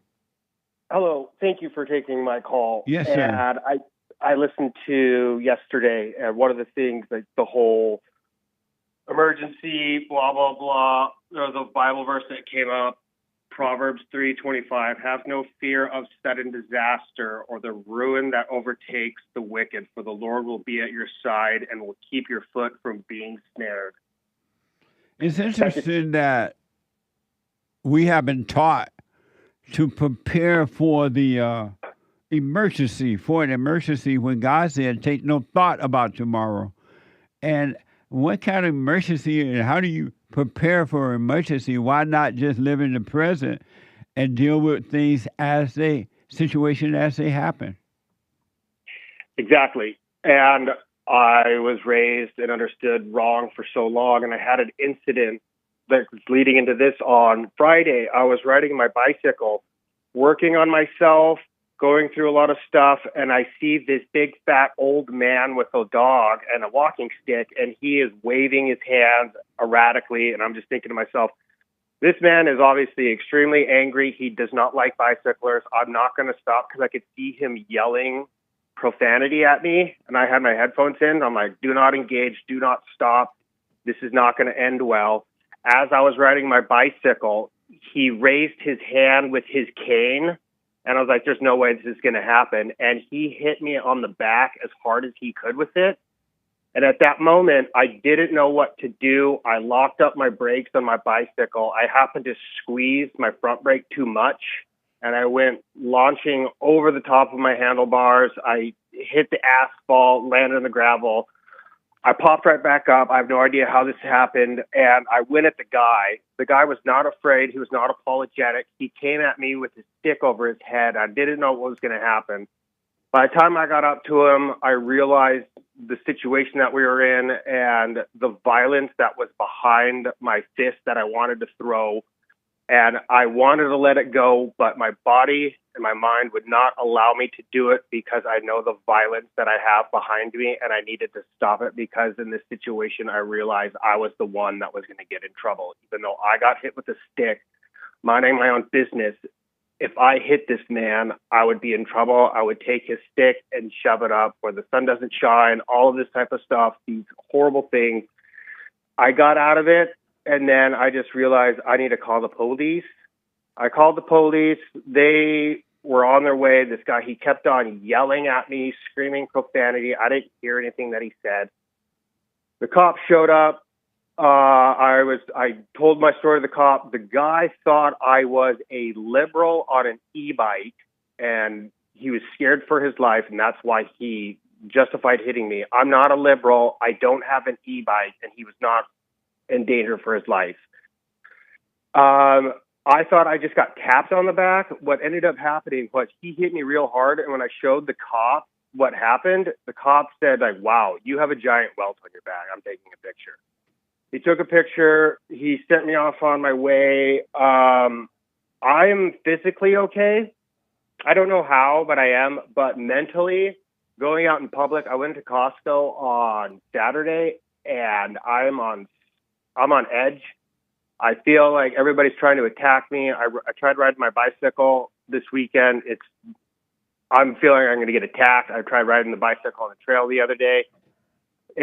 I don't know what to do at this point. I mean, I don't know if part of me wants to press charges, but I have so much animosity towards this whole situation of why I was attacked and the individual doing it. My brain is going 1,000 miles an hour of what I could possibly do to this man, and none of it's good. So I just need some advice on how to proceed in the correct manner where I'm not going to let my emotions and anger of what this person did to me affect my judgment, because I'm working on the silent prayer these last 3 nights. And your question is what? Because of time, your question is what? Just like, what should I do? Should I press charges and go after this guy? Was he homeless? No, he's not. Oh, okay. Why did you go around and when you saw that he was standing there and going and reacting crazy? Why didn't I go around him? Right. I did go around him. I tried to avoid him. Okay. So here's what I recommend. Drop the anger so you can drop the emotions and then sue him. Okay. That's where I was leading to, but I didn't want to carry any anger emotions. Yeah, drop the anger so you can see the right thing to do, all right? Okay, thank you. There's never a reason to be angry. Never, no matter what. And that's no matter how hard he hit me, it's like whatever. Hold on, Stetson. Let me take a quick break. Hate coming in. 1 more hour to go. Back in a moment.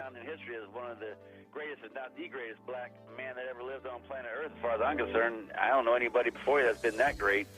You know, freeing the slaves is one thing, but you've been freeing people of their mind, which matters, it should be anyhow, to you more than anything else, because with the mind not being right, there ain't nothing else going to happen right anyway. If you can doubt every thought because you're not your thoughts, if you can doubt every thought, knowing that you're not your thoughts, you don't create them, they're not from God, that they're from the deceiver, the great deceiver, Satan. If you can doubt every thought, you can be free just like that. At an instant. Bring every thought into captivity. It's so amazing.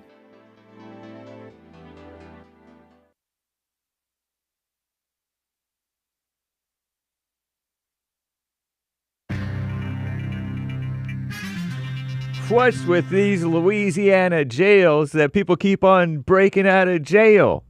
In the world, there's a frantic search underway for the last of 3 inmates who escaped a Louisiana jail just last week. And they're like black, I think. What a mess. Crazy.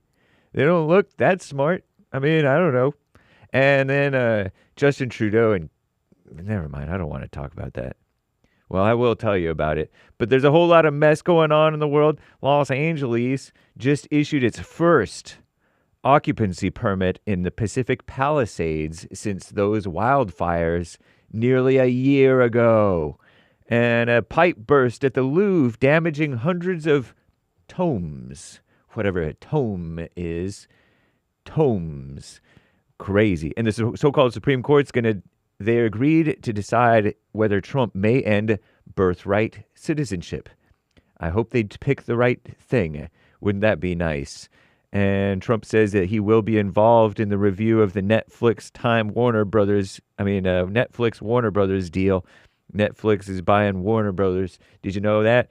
And it could be a problem because of the size of the market share, says Trump. Can't have it too close to being like a monopoly.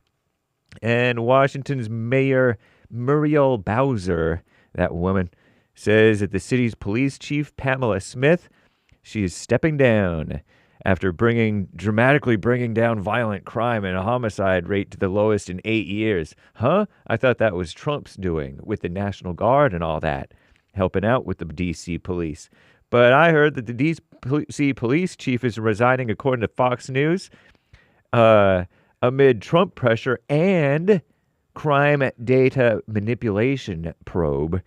Dozens of officers claimed that higher-ups instructed them to downgrade D.C. crimes in order to cook the books.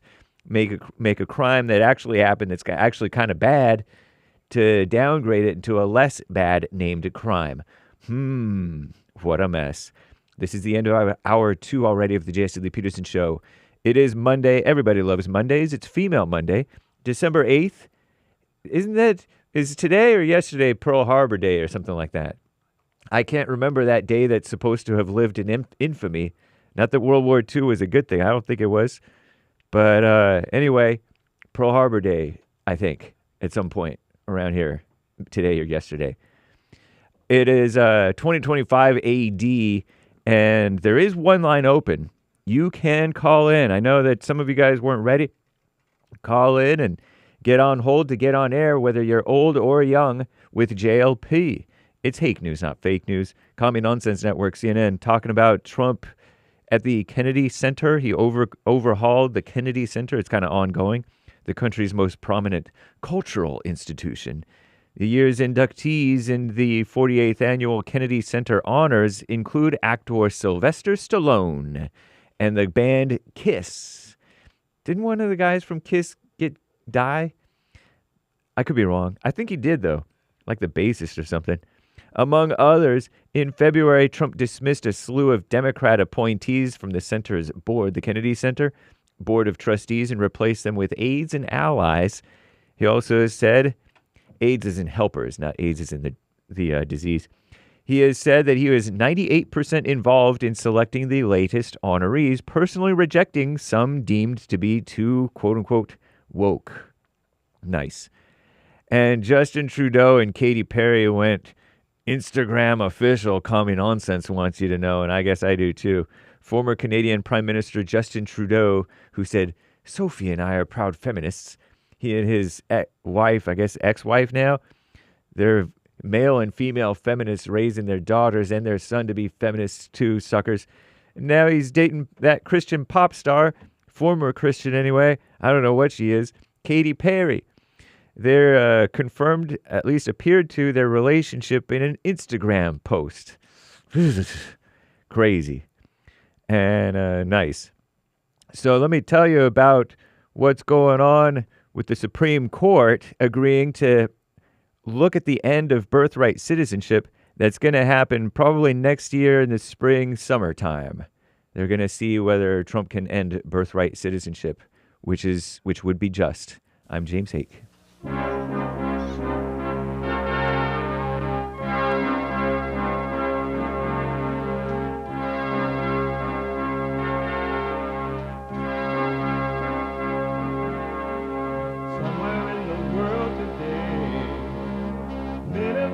Stand up strong, think the truth about themselves, to understand what went wrong. I know we can find a way, I know we can find a way, I know we can find a way to stand up, stand up.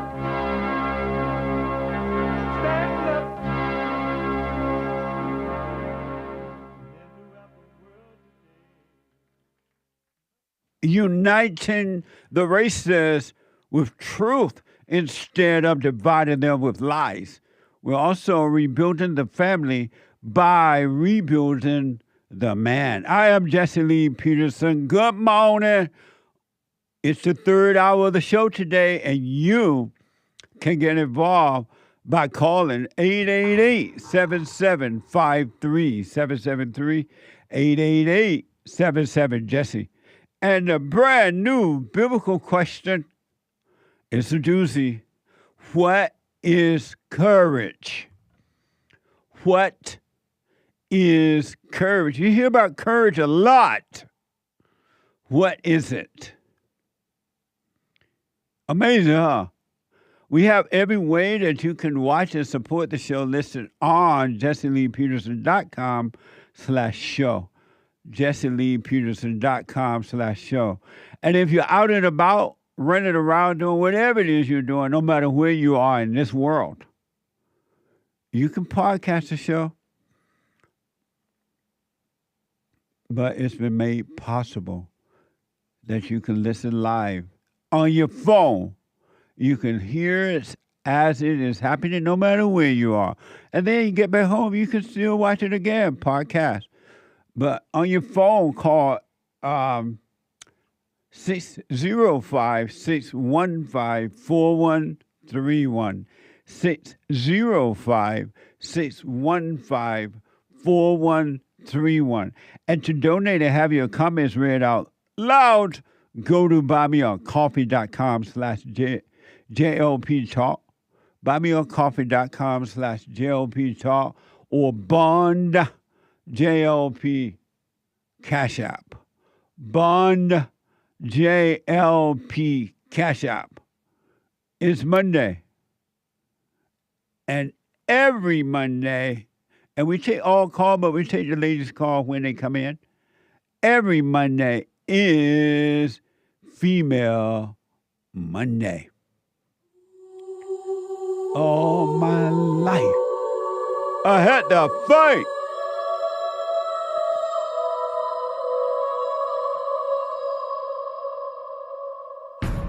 I like to make men uncomfortable. All my life I had to fight. Let women take over. Some of us believe that women are getting paid less than men. I proudly say I'm a feminist. Thank you. Deep in their soul, they want to be home with those babies. We've been lied to for so long. Yep. Amazing, huh? It's a spiritual battle, a warfare between good and evil. And it's happening on the inside of you. And on the outside of you, but inside of others. And that's amazing. I want to go quickly back to STETSON out of Washington State. And he was attacked, according to STETSON, by some guy while riding on his bike. And he wanted to know what to do about it. STETSON, let me ask. Hello? Yes. Did you press charges? I have not yet. And why not? Due to the fact that I'm working on myself, and the anger that this guy put on me for being an e-biker, a liberal, all of this type of stuff is the anger that I have inside of me towards other people for this reason. And it's just like, I wish evil upon my enemies, and this happened to me. And just like this whole biblical thing and forgiveness and this walk that I'm going through. And I'm having a hard time wanting to press charges when I see the evil inside of me of what I wanted to do. Did the guy say you were a liberal? Yes, but I was wearing an American flag bandana. But the guy said to you, you are a liberal? Yes. Okay. But that doesn't make sense that you were physically attacked, but you didn't press charges right away. I know. That's why I don't know what to do in this situation. Well, how do you not know not to press?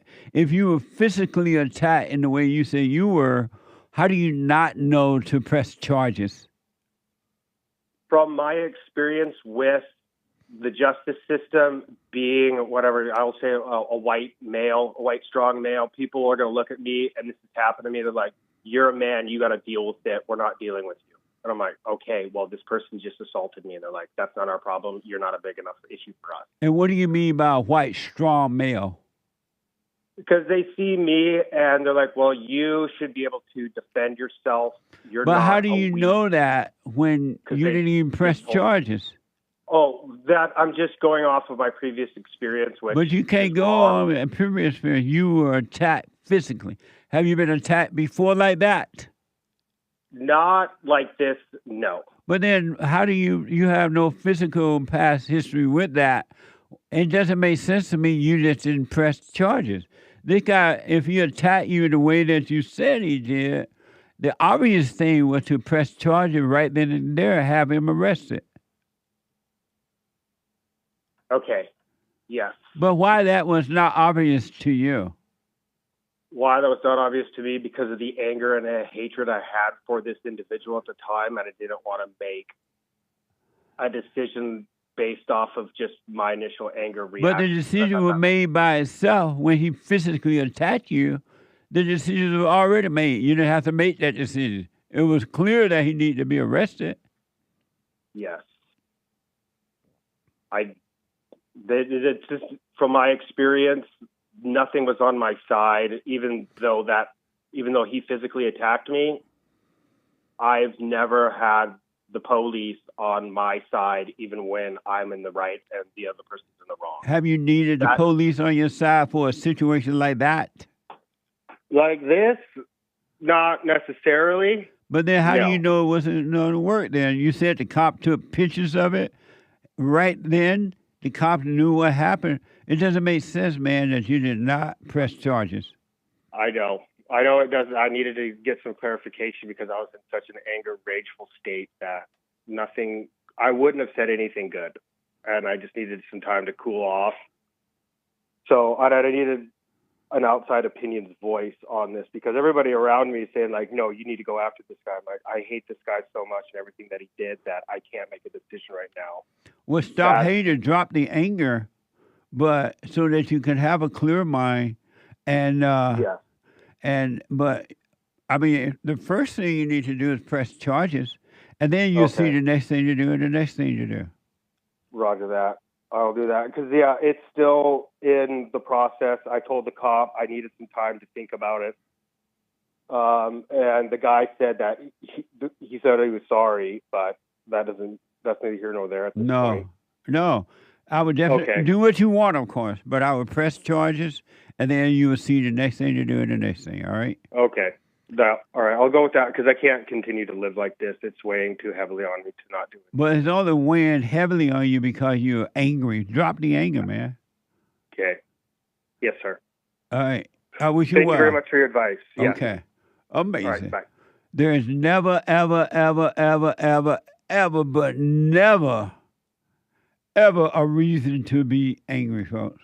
There's no situation that can happen in your life that requires anger or resentment. I want to ask, before I go back to the phones, what do you all think about this video? And what do you think about it? And then I'll put my 2 cents in on. This is from WTKR. 9 black females, they said women, but females who witnessed an altercation at a Chesapeake restaurant said they were discriminated against and wrongly removed earlier this month, prompting them to consider legal action. Watch this from WAVY TV 10.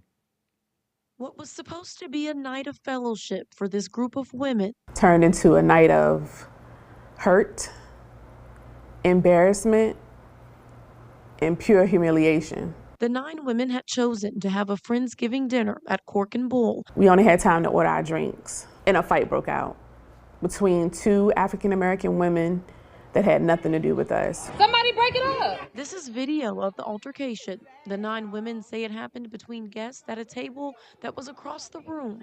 The 2 women seen throwing blows ultimately left before authorities arrived. But somehow restaurant staff thought these 9 women who were still inside were somehow involved and told them to leave too. So I asked why. And he responded saying, because you all like to fight.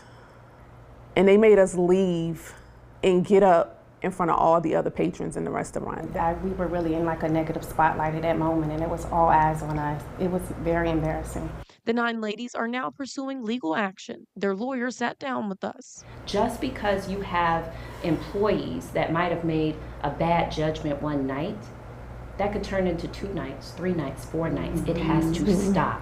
The women say the restaurant staff has not reached out to provide an apology or update. All 9 of these ladies were treated more harshly than the 2 people who were actually engaged in the misdemeanor action. What the?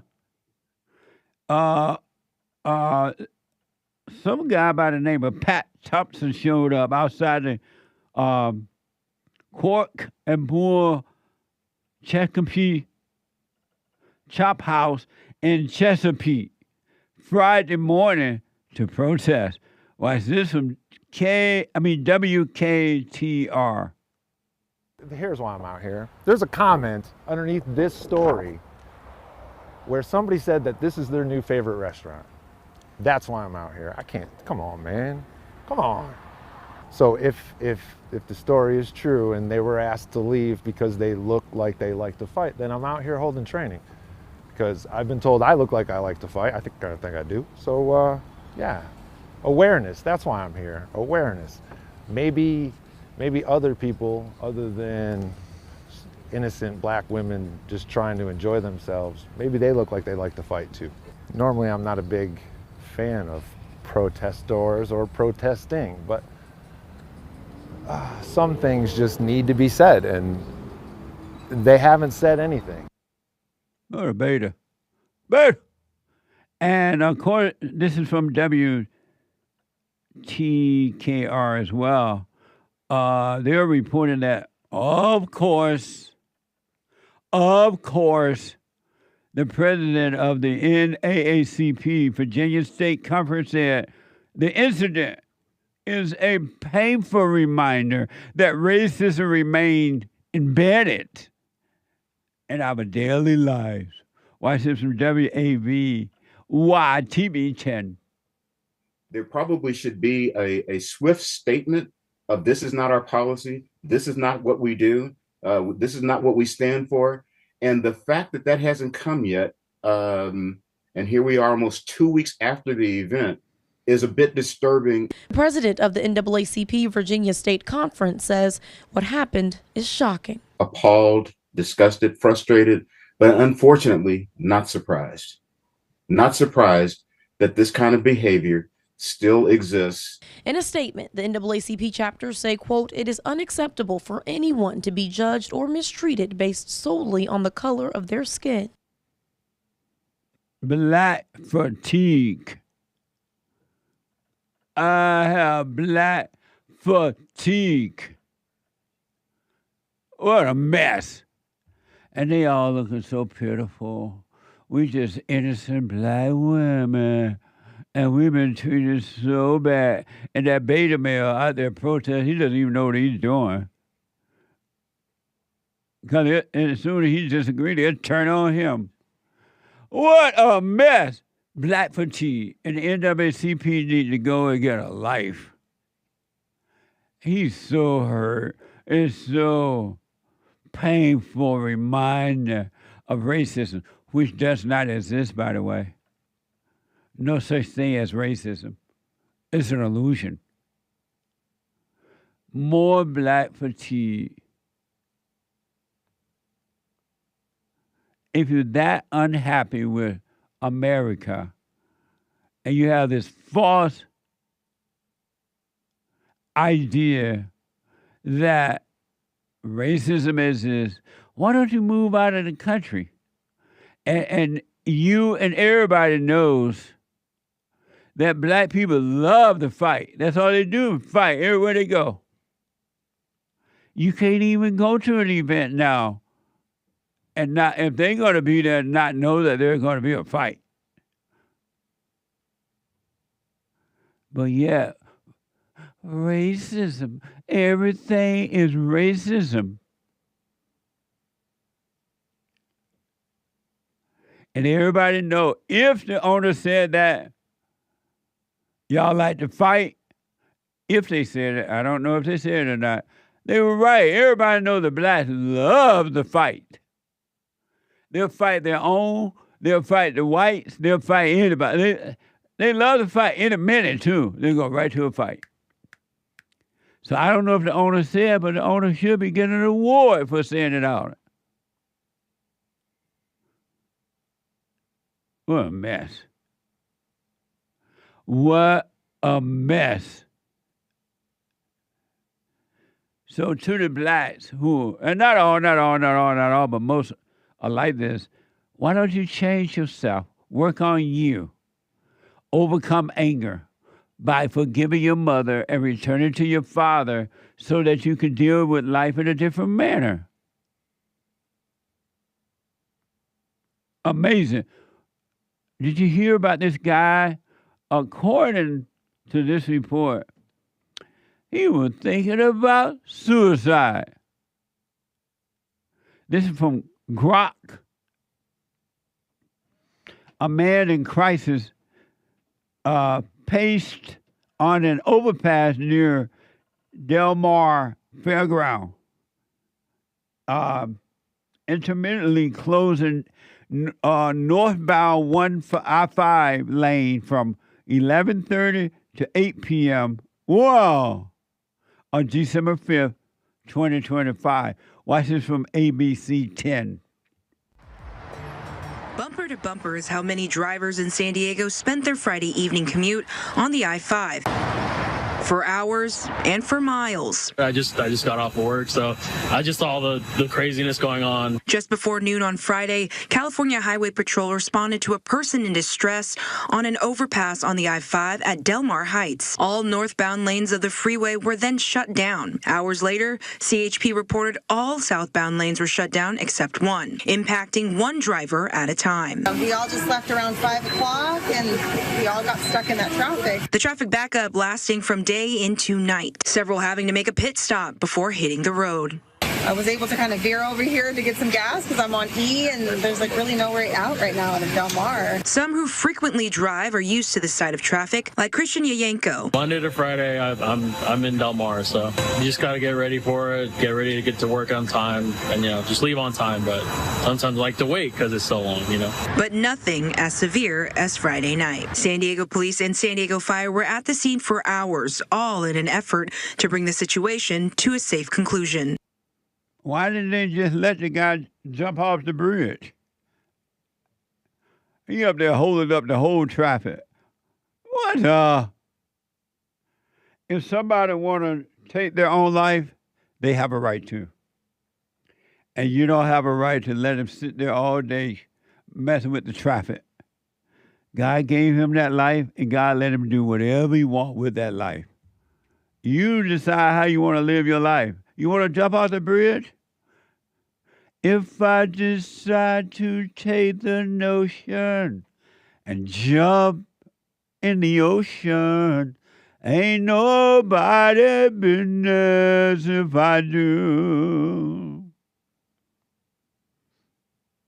Ain't nobody business if I do. Yeah. He has a right to jump off the bridge and you not feel anything about it. And then clean it up real fast so the people can go to work. It was all for attention. He really didn't want to jump. Because if he had wanted to jump, he would have just jumped. Jump, jump, jump to it. Amazing. So, I haven't seen this episode yet. My producer told me about it this morning in our staff meeting, preparation meeting.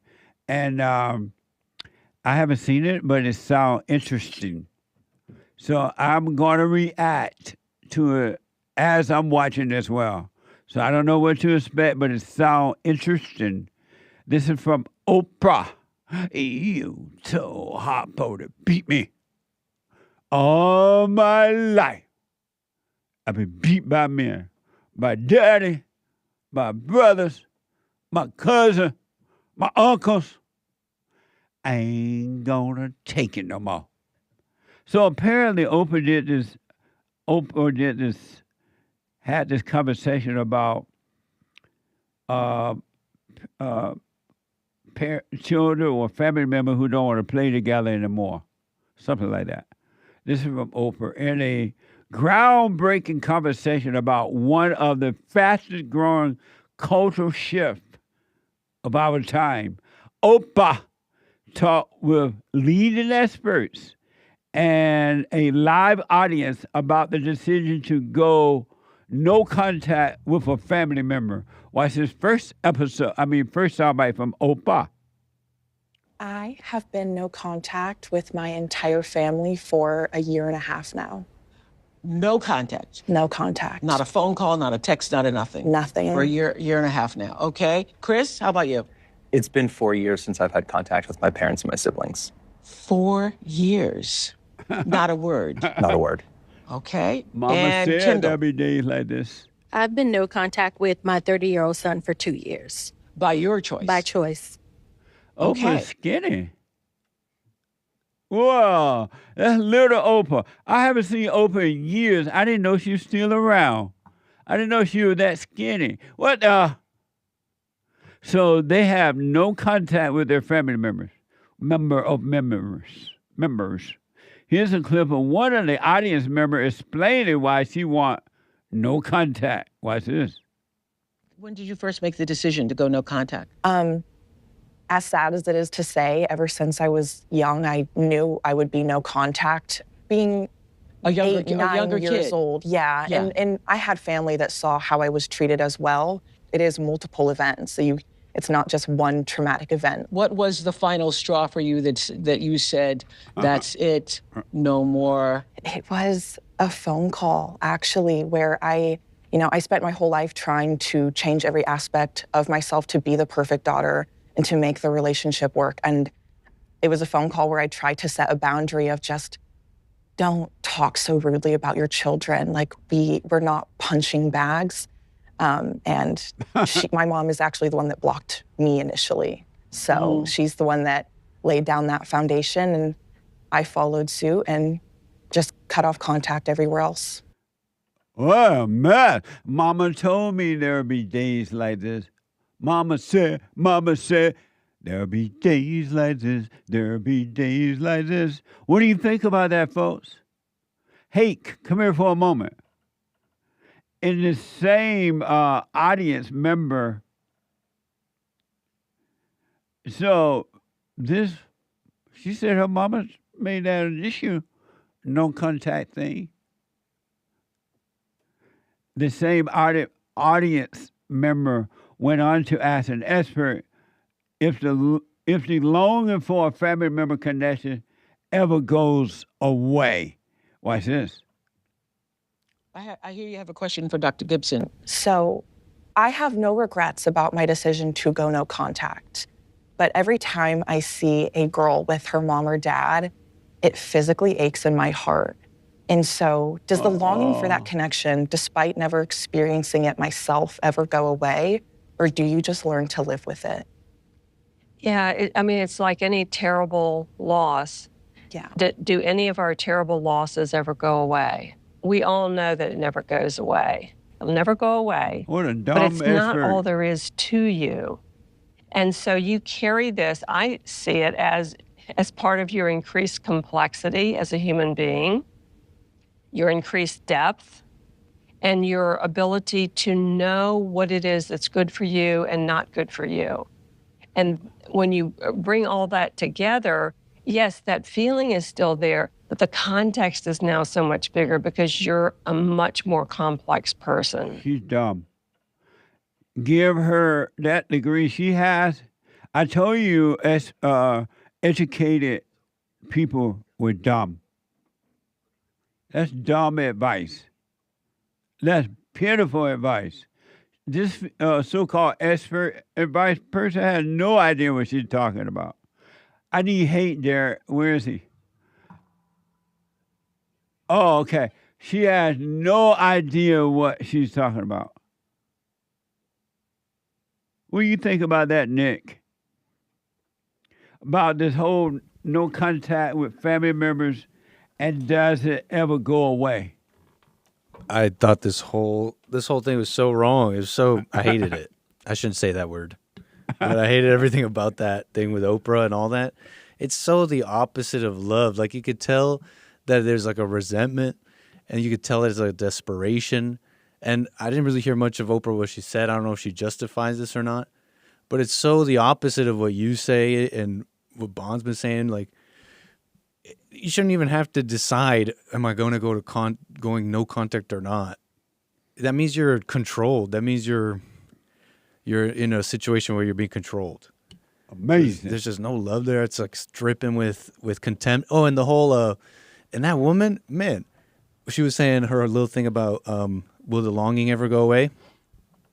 That is the most calculating, cold person, because the whole thing was a lie. By the way, that's an example of crying and lying with no tears. That whole purpose of her statement there was to ingratiate herself and make her seem a certain way. It was very cold and calculating.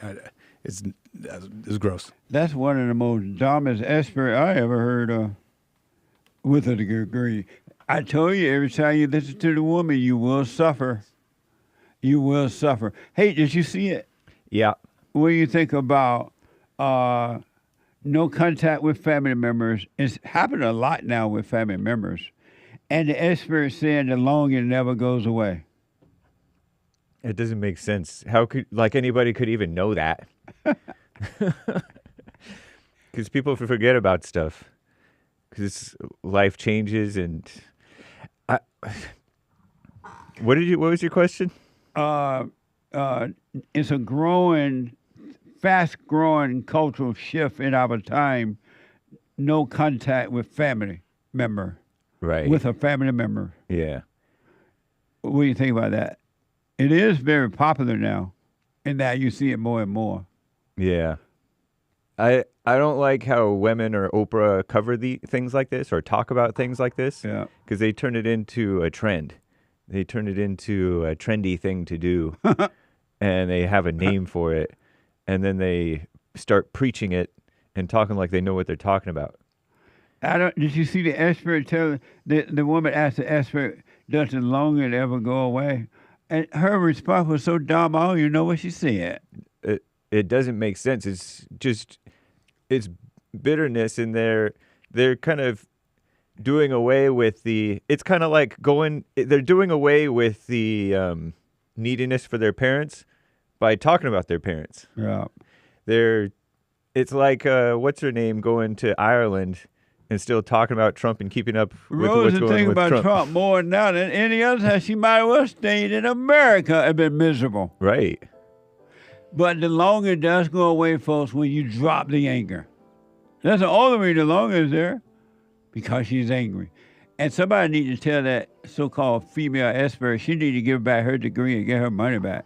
She's dumb as a doorknob. What the? Yeah, it's bitterness and complication. Yeah. And mess. The treasure chest is now open on DLive and stretch off on Pules.net, and I'll be back in a moment. 888-77-JESSE.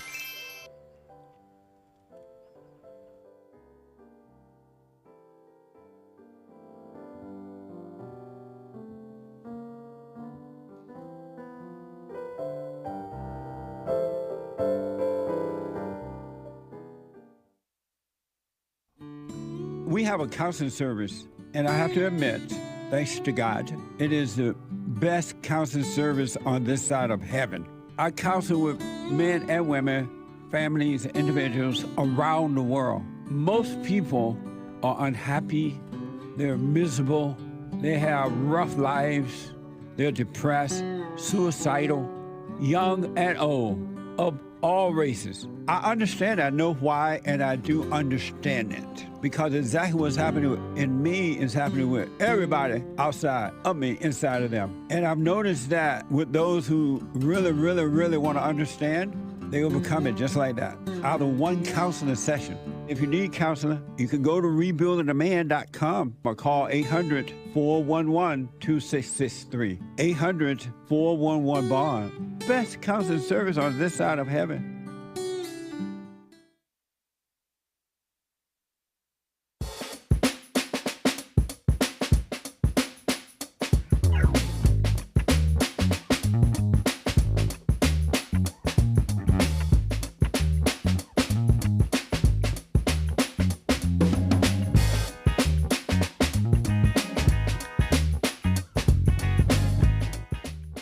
Okay. Couple quick announcements. The Hake Report is coming up at 9 a.m. to 11 a.m. Pacific time. And then the American Anchor Baby at 11 a.m. Pacific time to 1 p.m. The American Anchor Baby. And check out an amazing episode podcast on punchy.tv. PUNCHIE.TV. Check it out. It's amazing. And there is a special on personal shout-outs for this week, starting today until Sunday. Discount special on shout-outs, personal shout-out. And I do them for you, birthday shout-outs, wedding shout-outs, anniversaries, congratulations, encouragement, Merry Christmas, Happy Hanukkah, whatever the shout-out is. Go to Cameo, cameo.com/Jesse Lee Peterson. It's a special until Sunday of this week. Cameo, cameo.com/Jesse Lee Peterson. And get your merch orders in so that we can get them back to you for Christmas as soon as possible. Don't wait too late. Hurry, hurry, hurry. Go to rebuildingtheman.com/stores, mugs, t-shirts, books, and with the books, if you want them autographed or signed, let me know who to sign them to. rebuildingtheman.com/stores or jesseleepeterson.com. I mean, jesseleepeterson.shop. jesseleepeterson.shop. All right? Don't be late. That way we can get it back to you in time. Let me go to Rick out of Hampton, Virginia. Rick, you are on the air. What's going on, Jesse, man? Good to hear from you. All is well, Rick. Amazing. Man, you know, I was talking about that fight the other day and at the restaurant. What's that, Cork Bull? Yes. You know, they already got an ambulance chaser already, but it was two girls in that fight, and one of them didn't have no underwears on. You were looking? And then, I mean, say again? You saw it? Yeah, you can see the video. You can see the video on YouTube. All you gotta do is put in. Okay, that's fine. That's fine. Hey, that's fine. I don't want to see it, but I know. I just see the fight right now, but I didn't see that aspect of it. Oh yeah. Okay. And matter of fact, I called in a hate report and Nick show. I couldn't get to your show last week, and we was talking about it. Yeah. Amazing. Yeah, that's crazy, man. It's like But it's ridiculous, the man. blacks, not all, but most, they're always fighting now. Yeah, like cruise liners and everywhere, man. Everywhere. You're not supposed to go on a cruise and have a fight. It's supposed to be classy and fun and a good experience. But the blacks are fighting even on a cruise. Yeah, unfortunately, you know. And they got them an ambulance chaser. And only thing I would have did in that situation, now they haven't responded. I guess they probably doing what their lawyer told them to do. Don't respond to nothing right now. Because if they do respond, they're going to twist it all up, you know. What a mess. My country is gone. I want my country back. Thank you, Rick. Yeah. Hey, thank you, Justin. I wanted to give you an update on that, brother. Right on. I appreciate it. Thank you. Hey, love you guys. Y'all be blessed. Keep bringing it on, man. All right. I will, Rick. Amazing. Yes, sir. Bye now. Let me do this first. Shannon, our first time call out of Pennsylvania. Shannon, you are on the air. Hey, Jesse, I just wanted to let you know that I love you. I listen to all your stuff, and I agree with all of it. Thank you. I appreciate that. Thank you. Old white lady here, and between working with people from all over the world and my husband working in Baltimore, we see it all. We see all of it. What a mess, huh? It is a mess. And, I heard something the other day that I really appreciated, that what made the greatest generation was the Great Depression.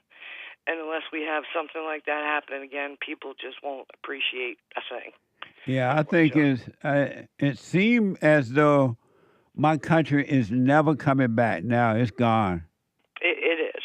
And I also wanted to, you were talking about, the Oprah thing. Yes. Well, I'm from Oprah's hometown, so I knew her when she was on the news and had her cocaine problem that nobody ever remembers about. But when you're talking about, breaking off from family, it's interesting because I got a nephew out of a really bad situation and gave that kid everything he wanted, supported him till he was 25. And the kid, he got a girlfriend. Now he's embarrassed of his white part of him. His girlfriend's Mexican, well, half, but she doesn't like the white part of her. And they moved to California, and they cut off all contact with me, too. And why? I don't know. He won't talk to me. His father said because I'm mad at him for moving, but I'm like, spread your wings, honey. There's more than doors. You can fly out the window. I mean, you're 25. Go build a life. I mean, I did when I was 18. But he hasn't taken me off his bank account. And I see him spending so much money, I started pulling money out. And he hasn't even noticed because, as soon as he's out of that money, that girl's going to be out of his life, and he's going to be penniless. And are you pulling his money out of his account or your money? I'm pulling his money out of his. He got a big inheritance right before he moved. And why are you pulling his money out? Because I am terrified that he's not going to have a dime. But why are you terrified of him? Why don't you let him go through what he got to go through? If he wastes his money like that, that may be what he needs to wake up. I know. I'm not telling him I'm pulling money out. I know, he doesn't. Yeah, he hasn't. I know. I've asked a lot of people this, and most people told me don't let him, just get him enough to where he can get an apartment and just, because he's not coming back to my house. He can come back, get his money, and go. But I know, but what I don't understand, and maybe you can help me, if he's grown, he has no contact with you, he has money that was given to him, why don't you just let him go through what he got to go through rather than try to save him at all? He's not even contacting you. I know. Well, it's been like 4 months. And to be quite honest, I love the kid. If you love him, you will let him suffer. Yeah, I mean, and, his mother committed suicide. His dad has a traumatic brain injury. I mean, I know he's been through a lot, but I know. I mean, like I said, he hasn't even realized. I've taken 10 grand out so far, and he hasn't even noticed. And I just set it, in my safe and leave it. Of course, I'm not touching it. It's his money as far as I'm concerned. But yeah, I ask a lot of people and I get mixed reactions. But it's like I'm just, quite honestly, suicide runs in his family, and I don't want to lose him in any way because I do still love the kid. But if you love him, you let him suffer. Yeah. Well, I mean, he's going to suffer. When that girl leaves, he's going to suffer bad. I mean, it's not, but we had to break contact with his mother because she ended up with a bad drug problem. And, I mean, she was a teacher. She was a teacher that won awards. And then all of a sudden she really liked heroin and vodka a lot. If it's true that he has no contact with you, he doesn't want to contact you, when he find out, and he will, that you're taking his money out of the bank, he's going to accuse you of stealing or something. Well, yeah, I know. My husband said that, but I'm on the account, so technically I can take all of it. And when he was with me, he's got that bounce check protection stuff. And when he was with me, he might have bounced 1 check a year. Since he's moved out, which has been about a year now, like last month, he bounced 6 checks. And so I'm watching his account because as soon as it hits 10 grand, I'm pulling all of it out, and then I'm going to tell him. I'll send him the 10 grand, but he's gonna be my name's angry on at it. you for doing that, and he's gonna accuse you of taking his money, and he's gonna say he doesn't know how much you took from him.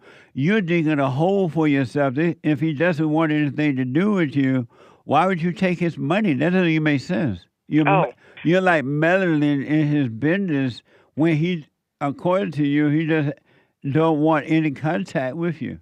I know. It's a really hard situation. But you're going to end up in jail or something. Oh, no, because I'm on the account. I know, but still he's not dead or anything, so you're not allowed to take his money. Yeah, I'm the bank. They looked at everything he's spending and everything. Because I told him I feel like I'm stealing it, and but they're telling me they said no, you absolutely are not. Because I was like, can I get in trouble for this? They said no, because you're a co-owner on the account. I know, but you're taking his money. He doesn't want you to take his money. Yeah, I don't know. Why do you keep his name on my? Why do you keep my name on his account? Why don't you just stay out of it, though? Why don't you stay out of it? Because and go live your. If you love him, you stay out of it. That's not love. Yeah, I know. That's control, and control is hate. Why don't you just stay out of it? The man doesn't want contact with you. He, for whatever reason, has to take your name off his account. He probably never imagined that you would go and take his money. Yeah, I don't know about I don't know about that. It's weird he hasn't noticed, but. Which is weirder, you taking his money or he hasn't noticed? Well, you say I'm taking his money. Yes, I am taking it out of the account, but I'm not touching it. But you're taking it out of his account. But I never would actually touch it. It's sitting here, but I don't know. You're setting yourself up for trouble. But do what you want to, Shannon. I understand. But your husband told you not to do it, right? He was on the fence about it. At first, he told me to do it. A lot of people told me just close the account and take all of it. Oh. But it was a lot of money, and I wasn't going to do that. I'm just taking enough to where, like I said, he can set up an apartment and not be homeless, because that is because he's not. Why are you concerned if he's homeless or not? He is a grown man. I don't know. My brother was babied and I wasn't, so maybe I saw some of that. And he's my only blood nephew, and I don't know. It's a tough situation for sure. There's nothing tough about it. I appreciate what you're saying, But there's nothing tough about it. You made the wrong decision, and you're wrong for taking this man money. Yeah. Well, like I said, I've been keeping my eye on it. I didn't take any more, but when it gets down to a certain like 5-10 grand, I have to. If he doesn't close it, which I'll give him a couple of days to close it, but if he doesn't close it, I will and just send him the check because my name is on it. So if he keeps bouncing checks the way that he is, it's going to start affecting me. Because banks can blackball you for that. No, it won't affect you. You're just owned as a whatever co-sign or whatever, but yeah, I'm like a co-owner or whatever. But you won't affect you what he's doing. But what I promise you will regret is that you're taking his money. Yeah, well, I guess I'll see on that end because I already took the 10, so I guess I'm going to see on Why that not one. put it back? Yeah, I don't know. I mean, I still have that option. Well, why not put it back? Yeah, I do still have that option. And why don't you put it back? I might. Why don't you put it back? Yeah, I might. And why don't you put it back? Yeah, you gave me something to think about for sure. And why the guy doesn't, a grown man, he got a woman now, why are you keeping your eyes on him at all? Because she's robbing him left and right. But that's what he wants. I know. But why are you, he doesn't want anything to do with you. Why are you into his business? Well, because he's living, his mother was a horrible narcissist, horrible. And she is just like her mother. She lived here for about a year. And, I mean, you always talk about the beta man. He's so beta, it scares me. But why don't you take your eyes off of his life and let him live the way he want to live, and you work on your life? Yeah, I know. Why don't you? Well, I don't know. I guess I get, I hate to say I get that from my mom, but she was just the supporter, and my dad told me let him crash. Right, and my your father dad. says let him crash. So why do you take your dad's advice? That's the best and the right advice. Yeah, I don't know, because, my dad can be kind of a not nice person. But he's right about that. Yeah. What are you going to do when he accused the young man accused you of stealing his money? How you going to deal with that? Oh, I'll tell him it's right here. I'll send it right to you. But what are you going to do when he accused you of stealing his money from the bank? I'll tell him I didn't steal it. You are stealing it. You're taking it without his permission. When I saw it drop $50,000 in 3 months, I told him to close. You're taking it. You're taking his money from his bank without his permission. That's stealing. No, it's not. It is. My name's on it. But it's still not your money. It technically it is. No, it's not. Yeah, when the bank looks at it, it is. But when reality is not. No, I understand, but he cut you off for a reason. This is the reason. Oh no, he He's don't. too involved in his life. He doesn't want you involved in his life. Yeah, I know. Why are you imposing yourself on him like this? Because I don't want him to crash and burn. I don't know. Maybe I was part of making him. I wasn't that bad on making him the beta boy that he is. Yes, you were, and you're still doing it. No, I was the one that pushed him. I was the one that made him start paying rent. I was the one that made him start paying bills. Shannon, you're wrong for taking this man money. Well, I don't know. Like I said, I still have the option to put it back, but I'm going to have him close the account if it goes too low. Well, it's not your business. Why you got to have him close the account? That's his money. That's his account. Oh, because my name's on it. But take your name off then. Well, that's it. I can't take my name off it. One of us. Yes, you can. No, that's not true. You can take your name off. No, I've asked the bank. No, because I've asked. You can take your name off there. They told me the only way. Well, there's two ways that you can take your name off. One is if one of you closes the account and puts it in a new account without the other one's name on it. Shannon, or Shannon, you can take your name off that account. You're making excuses. No, you both have to sign a piece of paper. And because he's in California and I'm in PA, we have to go into the place together. No, you can mail it to him. Send it to him. He can sign it and send it back. Yeah, I mean, I've asked because I you didn't haven't. want to see it. Oh, yes, I have. I didn't even want to see it, because I knew what this girl was going to do. But Shannon, you needed to get out of this man's life and stay out of his business. Yeah, I know. Well, I know. I told him there's no going home, and he's not on my will. Shannon, you need to get out of this man's life, put his money back, and stay away and live your life. Let this man live the life he want to live. I know. Maybe that's the problem. He probably hates you. I don't have much of a life. This is why he has no contact with you, because you're doing these kind of things. Well, I don't know about all that. I pretty much I had him since he was 15. And It's time to let him go. Yeah. Well, I mean, I've kind of done that. No, you haven't. He's been the toughest one. He's been the toughest one. No, you're the tougher one. Leave that man alone. He has no contact with you. Yeah. Well, he's telling you, I don't want anything to do with you, Shannon, and you're taking the man money. Yeah. Well, I'm not really taking it. I have it. But you are taking it. I'm not going to touch it. You're taking it out of his bank account. It's our bank account. It's not yours. That's what the bank said. That's what they told me. I don't know. All right, Kenny. All right.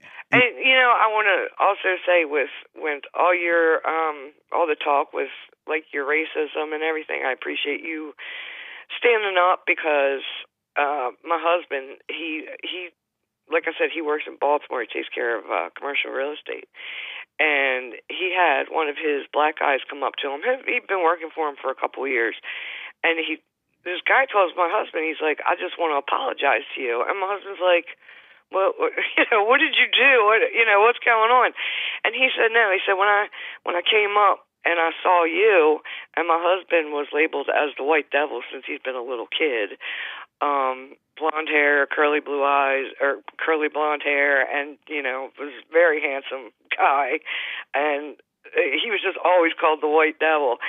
And he said, when I came up and I saw who was interviewing me, and I'm seeing this guy with the beard looking like a white devil, he said, I'm never getting this job. And he said, I got to be honest, you're the best boss I've ever had. And this is my husband. He was just like, I appreciate you saying something, because I try to be good. It doesn't matter who you are. It's how you treat me is how I'm going to treat you. Yeah, black people don't know, those blacks who think that way, they don't know they are their own problem. White people have nothing to do with it at all. Yeah. Not zero. Shannon, thank you. I appreciate it. Amazing call. Nice to talk to you. You keep up the good work. I will. Thank you so much. Take care. All right. Bye now. Super chat. Super chats. Cornerstone on Cash App. Bond JLP on Cash App. Thanks for pointing the way to the Father. Amazing.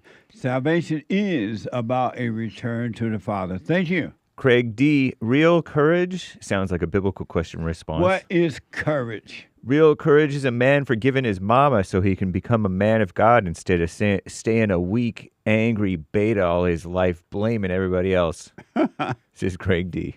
Thank you, Greg. I'll put my 2 cents in on Sunday. Thank you.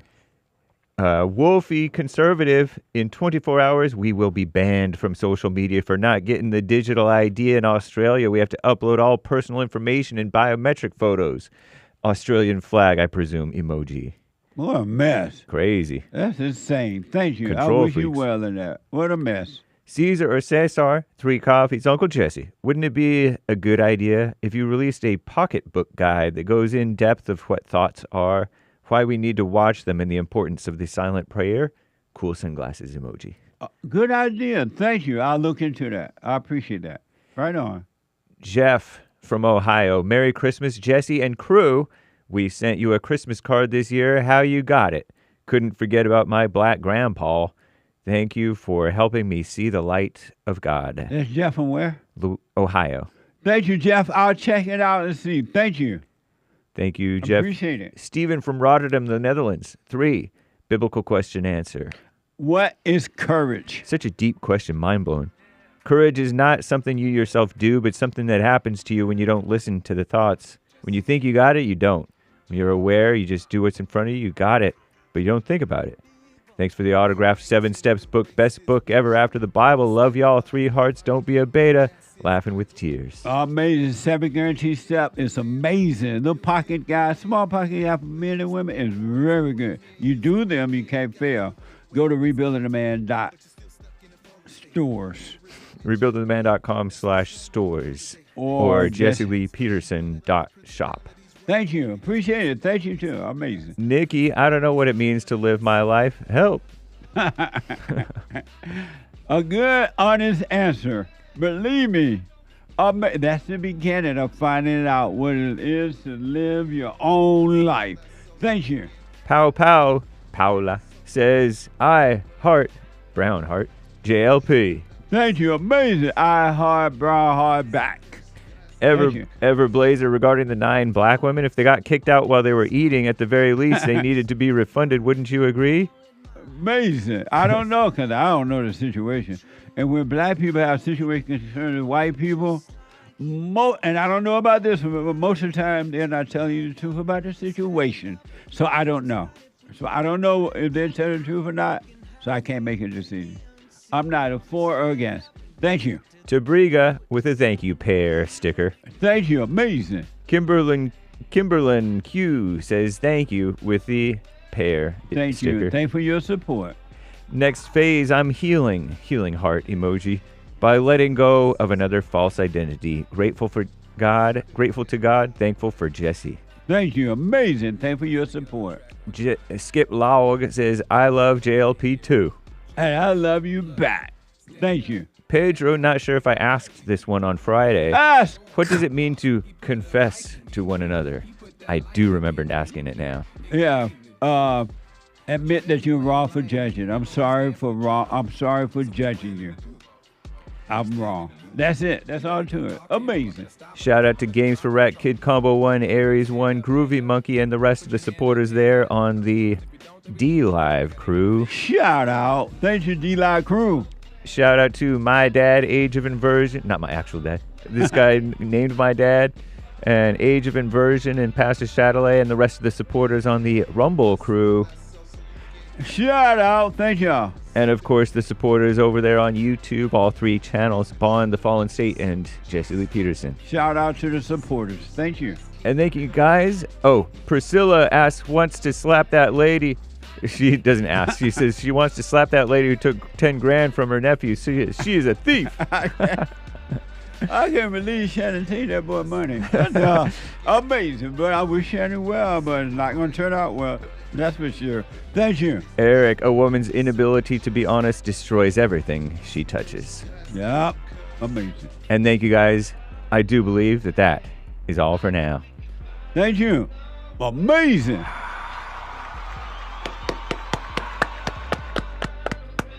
We're out of time. The Hake Report is coming in, the American Anchor Baby. Check out Punchy TV, Punchie. Get on that straight and narrow and stay there. You won't regret it if you do it and if you stay with it. Bye, y'all.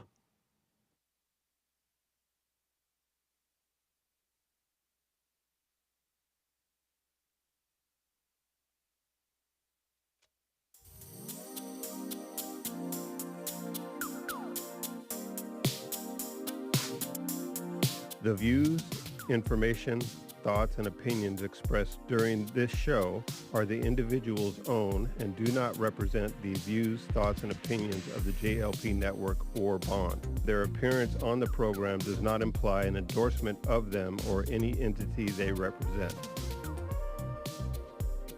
The material and information presented here is for general information purposes only.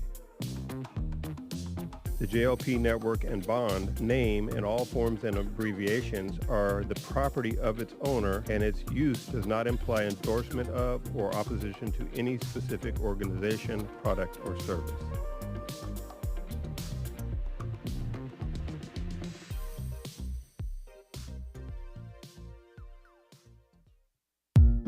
You know, Christmas is coming up. Thanksgiving and Christmas and New Year's, all that coming up. I have some amazing books that would make for excellent gifts.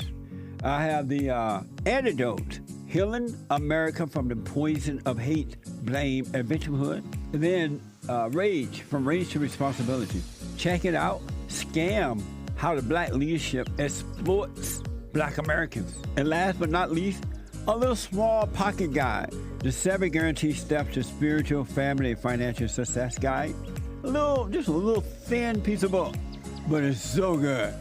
So check them out. You can go to rebuildingaman.com or call 800-411-BOND, 800-411-2663.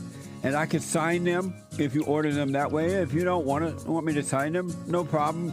You can order from Amazon.com, all right?